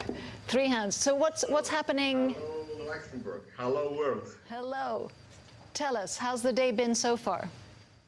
We have organized 12 events here. Wow. Nationwide, and we are promoting the awareness on asteroids and trying to find ways to prevent asteroid impacts. We are on the Asteroid Day search campaign and the Catalina Sky Survey. We also made a publication to the IEEE through the Russian Technological Institute, and we are promoting asteroid research by using all available technologies and the use of internet. And in this one, we mentioned our cooperation with Virtual Telescope and our friend Gianluca Masi and the Tanagra Observatories. Great. So there's collaboration going on, I can hear. So how has the interest for Asteroid Day risen in Cyprus this year compared to last year? is growing year by year, and not only the interest for asteroids, but the interest for astronomy in general. And tonight we are celebrating Asteroid Day with an astro party. Wow. And we are expecting approximately 5,000 people in Limassol. Wow. Congratulations. Worth an applaud. At the moment we have upstairs at the planetarium a group of children being taught about asteroid mining, and they are hosting a robotics workshop for creating an explorer. Wow. Applauds to that. We're also creating explorers here in Luxembourg. Thank you so much, and keep up the good work. Thank you very much. Bye. Okay, so from Cyprus, we go to another part of the world. It's time to go to Puerto Rico and welcome Sean Marshall. How are you doing, Sean? Hello, good morning. Good morning, or good afternoon here, but yeah. Yeah, time zones. Time zones. So tell us, what's been going on in Puerto Rico today? All right, so I'm here at the Arecibo Observatory, and we have the largest planetary radar facility in the world, 300-meter dish. So I always tell people radar is unique. We control the signal that goes out, and we can measure distances to asteroids directly. Useful for organization. And how's the awareness being risen more and more when it comes to asteroids in Puerto Rico? Because I know, for example, you've had other catastrophes, like you had a hurricane last season, and luckily your observatory survived and so forth. But is there sort of an increasing yearning to want to learn more about the impact of asteroids, for example? Well, we always try to get as many groups of students in here as we can. They're always excited to hear about what we're doing, so just try to build the enthusiasm and get them all interested in science. Because did you have any ongoing youth incentives at the moment? Well, we have student groups visiting our visitor center all the time. We have a group of summer students here from across the country, various projects, including asteroids. Great. Sean, to you and the team, thank you so much for your contribution to Asteroid Day. Have a great day. And with that, I'd like to hand over to Lisa.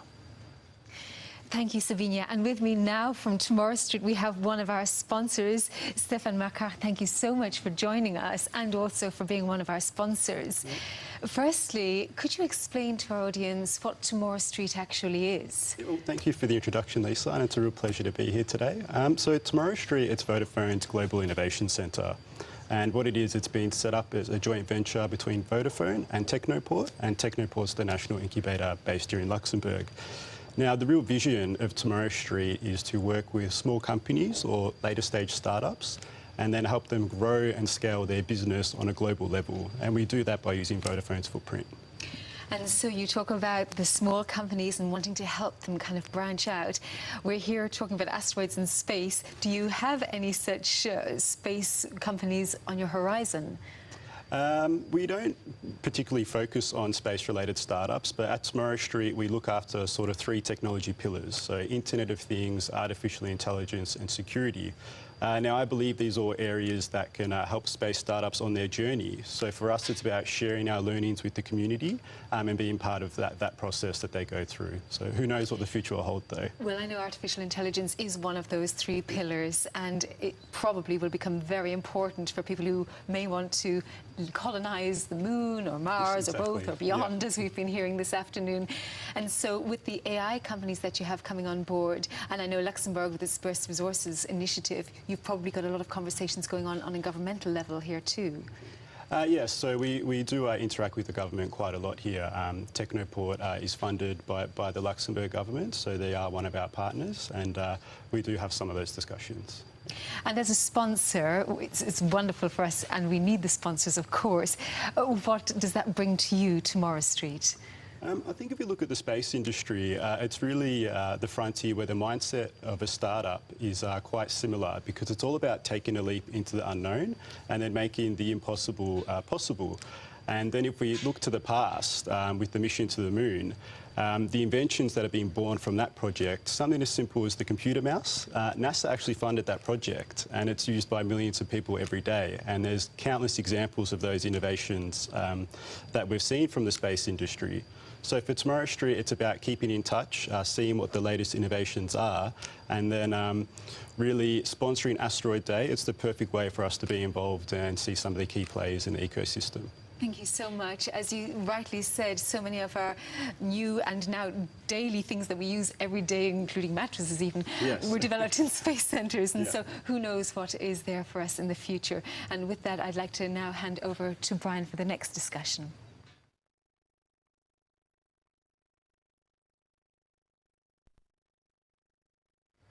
Thank you, Lisa. We have a sort of a broader panel discussion now, not about asteroids specifically, but about the importance of science in today's world.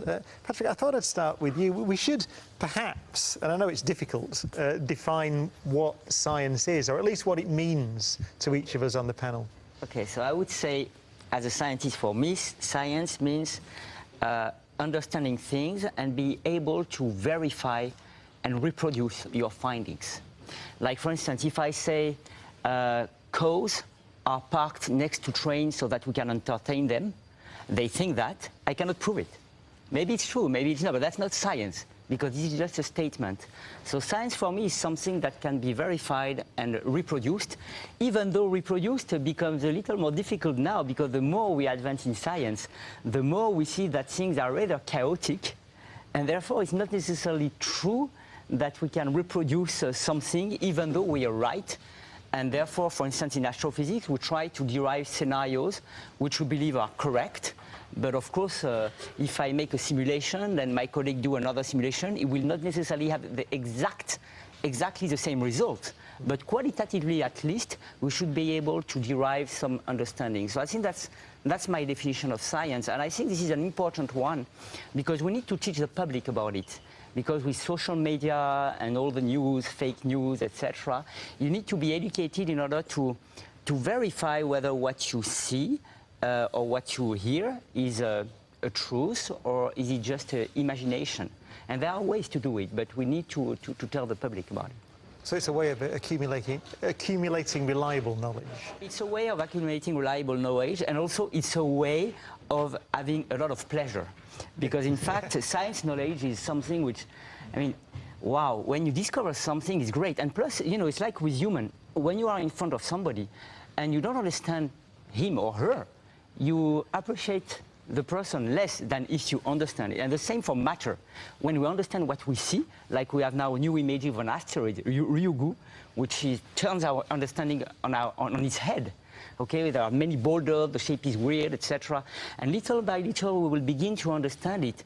And we will be even more happy, because, you know, it's really the pleasure of understanding things.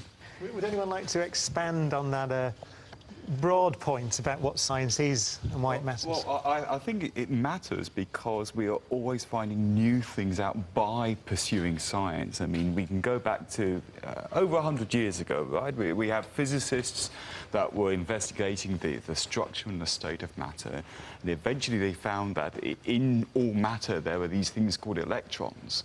And at that point, it wasn't clear what was the use of an electron. What could we possibly use these particles for? And now, sitting in this studio, we live in a civilization that is dominated by electronics. So there's an example where the pursuit of this reproducible knowledge ends up pretty much dominating our civilization. Now, you can get applications of science from the pursuit of knowledge, but you also end up with new science as well. We are seeing that at the moment, as Patrick said, with the Hayabusa 2 mission. If we look at our current state of knowledge with near-Earth asteroids, we have set up these very large telescopes to survey the night sky, but they don't just find those objects. They find other objects such as, of course, last year, the first alien visitor to our solar system, which was had been expected may exist, but we didn't know it was there until we were using science or pursuing a scientific endeavor in another field, and that just came to our attention. So it's these unexpected discoveries that I think are incredibly important as well. Mark, how important is it for scientists to engage? I'm thinking particularly of the idea which is quite fashionable now, I think, which is science is one type of knowledge, but there are other types of knowledge. And you see it in politics, for example, discussions on climate change. But also, I could imagine a scenario where the scientists say there is going to be an asteroid impact in 20 years if we don't do anything, and people won't believe it. That really concerns me. And of course, you have a panel of scientists here, and you're asking us about science, and all of us appreciate science. We understand the scientific method and how it works. Patrick articulated that very well, and also the joy of science. We went into this field because we enjoy discovery and we enjoy using those methods, but we have to keep in mind that most people aren't trained as scientists, and you know, it's very distressing that even at the highest levels of government now, there's a lot of dismissal and even rejection of science and the scientific method that got us where we are now, that got us the technology that we have, that made us spacefaring. And we really need to redouble our efforts to increase scientific literacy and educate the public. I taught a course last fall called Scientific Literacy, and it was a graduate level course with very enthusiastic and optimistic graduate students that wanted to learn how to communicate science and how to improve science literacy about climate. So I'm very optimistic that the next generation is going to be much better informed. I mean, Richard, you are probably best known for your books, inspirational, as Alan was talking about, things like The Blind Watchmaker, you know, talk about the beauty of science, the natural world. But you've also had your fair share of controversy, it's fair to say, in that in presenting science to the public, you've been drawn into arguments such as these. What is your... I want to ask really, what is your view of that interaction? How should scientists interact with the public, and how do we perhaps persuade people to pay... Well, I don't know what the right word is. Pay a little bit more heed, as you said. I mean, you would certainly say that if we said there's an asteroid coming and people said, I don't believe it. Science is as close to a religion as I come, I think. I mean, I think one of the things that science suffers from is being useful. And of course it's useful, it's very important that it is. But it's also wonderful. I've called science the poetry of reality.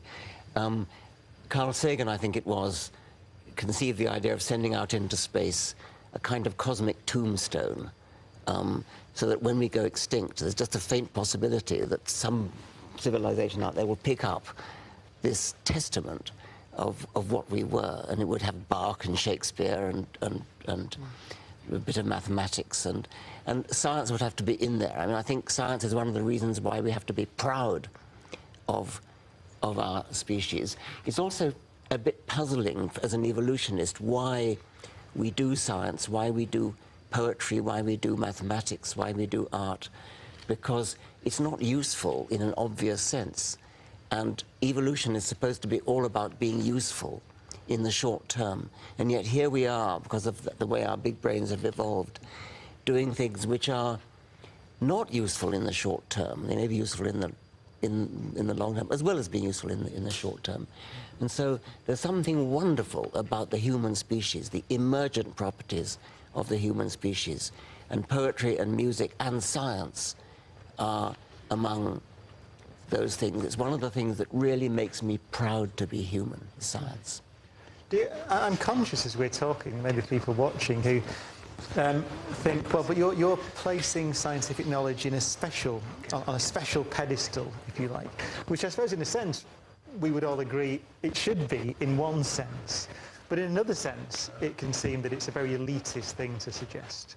So how should we engage given those two competing problems? I think the first thing to realise is that the process of science is a process of exploration, and it's a process that comes from inherent human curiosity. We're always curious about the next thing. What's over that next hill? We are a species of explorers that quite often we're quite happy sitting where we are in a nice comfortable seat, but we don't want to sit there forever. We want to get over that next hill.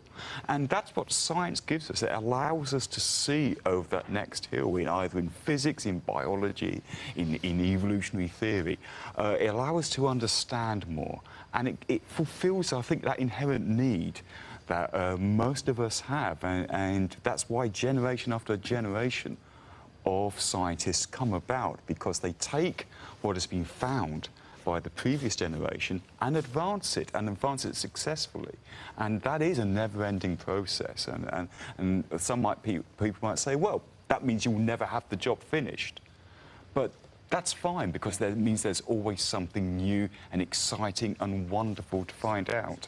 Yeah, and in fact, in terms of usefulness, I asked myself a question about what do we mean by useful? In fact, and in fact, useful for what? So usually we associate, okay, what is the useful application? But if you, put away a business or industry, etc., I was thinking, okay, if I am on an island, isolated, what do I need? I need to eat and sleep, basically. And the remaining thing, because my brain is active, is I will think. So in fact, even early in the history, before industry were developing, etc., the first thing the humans were doing were asking themselves questions. And this is exactly what is science. Now, of course, one interesting thing about science is not a democracy, because you can be right against everybody. Like Einstein, many people did not believe in him. But the advantage we have with respect to any other things is that eventually we are able to demonstrate whether we're right or not. And the fact that it's not a democracy and that a debate is open, scientists are humble and very, in principle, open to debate, push you to demonstrate your cause. Because unless you can demonstrate, you won't be believed, which is totally different than, people in other religions, etc., who can say something and everybody believes without any proof. Yes, perhaps Richard Feynman's great statement that it doesn't matter who you are, if your opinion disagrees with nature, it's wrong, which is perhaps the difference. I think, you used the expression putting science on a pedestal, and I sort of think it deserves to be there because it's evidence-based and it's self-correcting. I mean, an individual idea can get pushed off the pedestal and be replaced, but whatever happens to be on the pedestal is the best one at the time and is very likely to stay on the pedestal. But scientists change their minds. We change our minds, and that's a humble thing. That's not an elitist thing. Yes. And change their minds based on facts. Based on facts and sound argument. Absolutely. Right. Well, not surprisingly then, we're all in agreement here on this panel, but it's time for, we're going to take a break now from the live shows, but we have a film from Darren Burnett at CNN, which is going to run for the next 50 minutes or so. So we will be back in 50 minutes here, but watch the film. Welcome to Asteroid Day 2018. As some of you may know, the UN has labeled Asteroid Day as a global day of education. And it's important because the risks are great. We're sitting here on this day because this was the day in 1908 that an asteroid struck the Tunguska in Siberia, leveling an area bigger than any metropolitan city on Earth today. With me now are two of the key players in Asteroid Day. Ed Liu is an astronaut and astrophysicist. Through his organization, the B6112 Foundation, he's dedicated to protecting our planet from asteroid strikes. He's done everything from overseeing Google Street View and Google Maps to spending 6 months on board the International Space Station, spending 206 days in space. Also with me, Tom Jones, scientist, author, astronaut, pilot. He flew B-52D strategic bombers, among many other things, and has flown on 4 space shuttle missions. He also has been studying asteroids for years. So it is wonderful to have both of you with us to talk about such a crucial topic. Ed, let me start with you. The Trump administration just came out with a report this month, 18 pages, on asteroids and our preparedness for them. What's your gut reaction to this report? Well, I think we've been looking forward to this report for a while. This is actually a follow-on to a previous report in which they laid out their primary goals.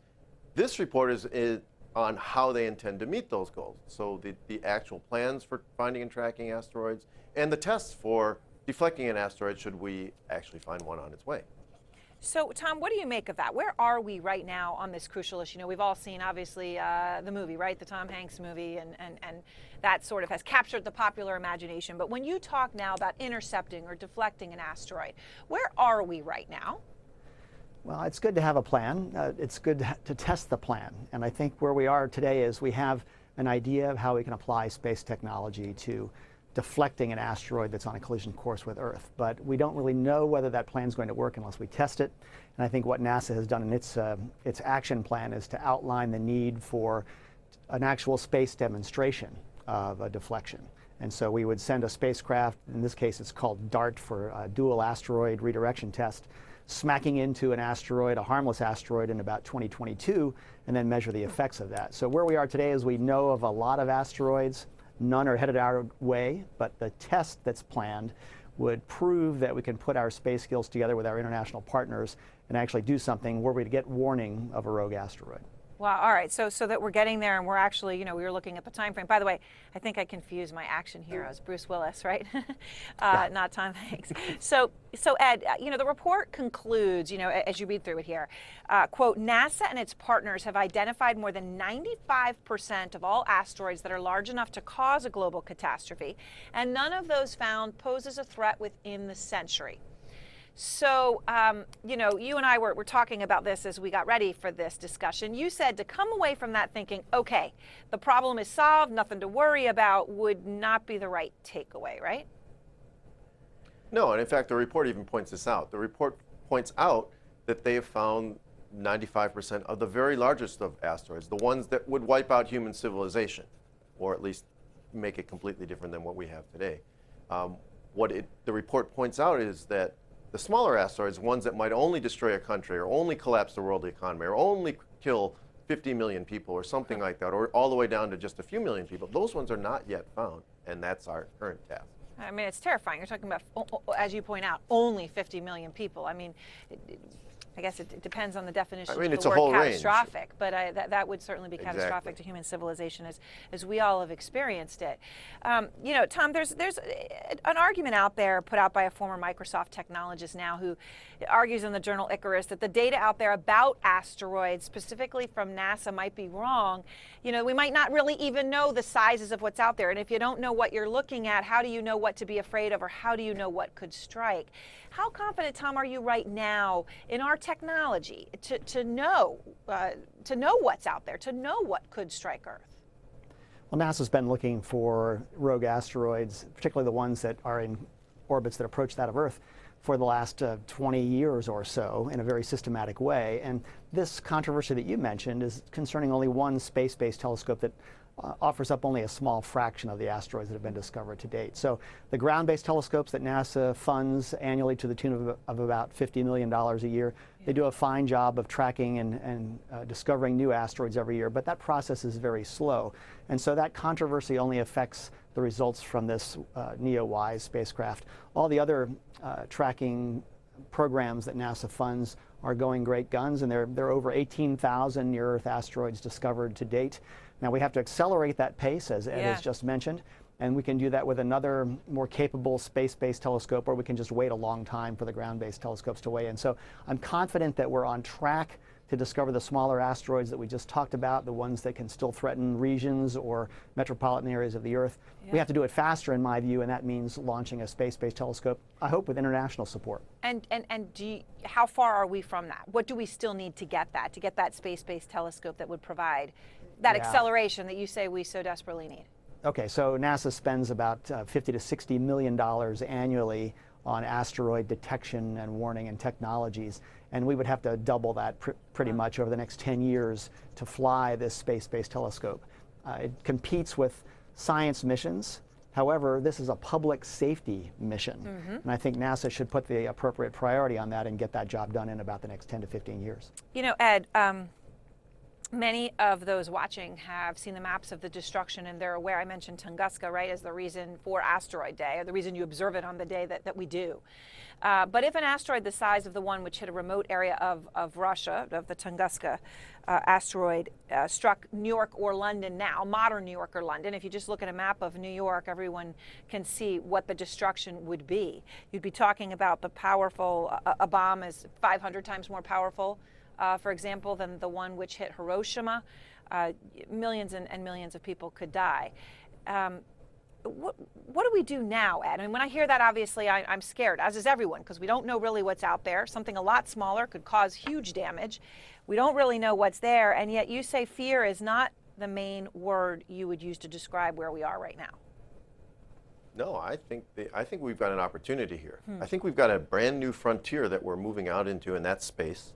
And that, whenever you have a new frontier, the first thing you really need to do is map and chart the objects that are out there. And in this case, most of the objects in the solar system are currently untracked. And those are the asteroids we're talking about, both small and large. And I think that if you really look at that, I mean, this is our ticket to expanding out into the solar system. It's where the resources are. It's our navigation aids. It's also the things that sometimes hit the Earth. But you can solve all those problems. You can open up the solar system by getting a proper, complete map of the asteroids in our solar system. So I really look at this as an opportunity. And how far away, Ed, do you think we are of having a complete map? If you were to get what Tom just referenced, say double the resources from NASA or elsewhere, but that space-based telescope, how far are we from getting that map if all that fell into place? Well, we're making good progress. Tom mentioned this space-based telescope. There is also a very, very large ground-based telescope currently under construction called the LSST, which is coming online in a few years. It's going to really revolutionize the number of asteroids we find. And there are new technologies to find the ones that even those telescopes are going to miss. And so I'm pretty confident that in the next decade or so, couple of decades, that we should have a very good inventory and an accurate track of all the asteroids in our solar system that are both useful as well as potentially dangerous. And Tom, you know, when we talk about that, I mean, the one which obviously struck Russia, what was it, in 2013, which miraculously nobody was killed, right? But people had temporarily lost sight, hearing. Again, luckily it didn't strike right in the midst of a city, or something much more horrific could have happened. But that was about 60 feet in diameter. When we talk about the LSST or a space-based telescope, will they be able to see asteroids that small? That's the problem. The ground-based telescopes can only go after the mid-sized asteroids because of how much light that they can collect. And so the 60-foot asteroid that struck Chelyabinsk, we only know about 1% of that population so far. And so LSST will help with the mid-size asteroids, those that are about 100 or 150 meters across that Congress has directed NASA to search for. So it'll do a pretty decent job over a couple of decades against them. But to get the smaller ones, we're going to have to go to space, use an infrared or heat-sensitive camera to capture those. So that's the challenge, and I hope NASA can pull in some international support to build and operate that spacecraft. You know, Eb, when you mention how important it is to, when you have a new frontier, to map it. I mean, we do have a new frontier, and we hear about it all the time now when, you know, whether you hear Elon Musk, right, or Jeff Bezos or Tesla, right, you know, you're hearing about going to the moon and going to Mars and a new frontier. But there's a recent poll out of Pew, actually, also from June, in the United States. So this is just Americans, but they were basically asked what should be the biggest priority for NASA. Top was monitoring parts of the Earth's climate system. 63% of those polled said that should be number one. And almost tied, essentially statistically tied, monitor asteroids at 62%. Only 18% said going to Mars should be a top priority, and only 13% said going back to the moon should be the top priority. That's got to feel like success to you. Well, to me, I wasn't surprised by the results of that, because we've been talking about the importance of asteroids for some number of years right now, and people get it. And people understand that you do want to know where these things are, and you do want to make sure that we protect ourselves in case one of them hits the Earth. And so I think it matches what I hear people saying when I go out and talk about it. So I believe that this really is an important thing, and people are getting it. Now, Tom, what about, you know, these private companies? You know, I mean, I guess it's good. You don't just have the government doing it, right? You got private companies involved in private capital, and that means more capital can be deployed for big questions about the frontier of space. But do you think that spending so much money as they are on basically these rockets to go to Mars and the moon is the best way to spend that money, or do you wish that they perhaps saw the value of what you're doing a little bit more? I think that commercial enterprises are very interested in asteroids. Ed referenced the map that he'd like to see developed, and that points the way to asteroids that have the right resources, water being the most important, and then some valuable metals. Radiation shielding from just the dirt on asteroids is very useful as well. We can make use of the asteroids that come close to the Earth and the Moon, and that will help us stepstone our way out to Mars over the next couple of decades. So we ought not to ignore asteroids. We ought to make them part of our plan to practice on the moon and then get ourselves out to Mars using the resources they offer. So we don't have to haul up all of this valuable rocket fuel and the water for the astronauts, the oxygen that they breathe. So you're saying you could ground. harness some of that if you could, once you learn how to harness an asteroid. That's right. You could use that somewhere. We take our catalog of asteroids, hazardous or non-hazardous, and from them we get the ones that offer the most in terms of resources that can generate a profit for private companies. NASA can buy those resources and lower the cost of getting us out into deep space as a species. So one of the things that I think is so interesting about both of you to so many people is just what you've seen that the rest of us have not seen, right? You've been there. You've been up there. Cumulative, 259 days in space between the two of you. You've flown multiple missions. You've been on the International Space Station. You've done the spacewalks. You have seen our fragile, beautiful little planet from a vantage point that very few in this world have. How do you feel, Ed, about American astronauts going to space from the United States again this year? Obviously, we've been sort of piggybacking using the Russians, and you yourself, I know, have gone up on the Soyuz. What do you think about that priority? Well, I think it's great. I am really looking forward to seeing Americans launching from American soil on U.S.-built rockets. And that day's coming very soon. And I plan to be out there cheering on. And you, Tom, I imagine you will be there as well. I'll be standing right next to Ed and cheering those crews on. We need to get our own space launch capability back. That's something I hope that will happen this winter. And of course, that's built on the shoulders of commercial enterprises like SpaceX and Boeing in this case, and they'll be involved intimately with our ability to go back to the moon. They'll provide the landers probably on a commercial basis and some of the elements of this space outpost that we hope to put around the moon. So it's a private-public partnership going forward, and I think the attractions of asteroids will build into that plan, as we've mentioned. So it's a great thing that we're going to get back on our own feet. Well, of course, it'll be fascinating. And speaking of feet, we'll get to check and see how those footprints are still there and whether there's been any change at all, obviously. And go to new places, too. Yeah, and to go somewhere new. Yeah, we can lay down new tracks. Yeah. Thank you both so very much on this important day. I appreciate your time. Privilege. Thank you very much.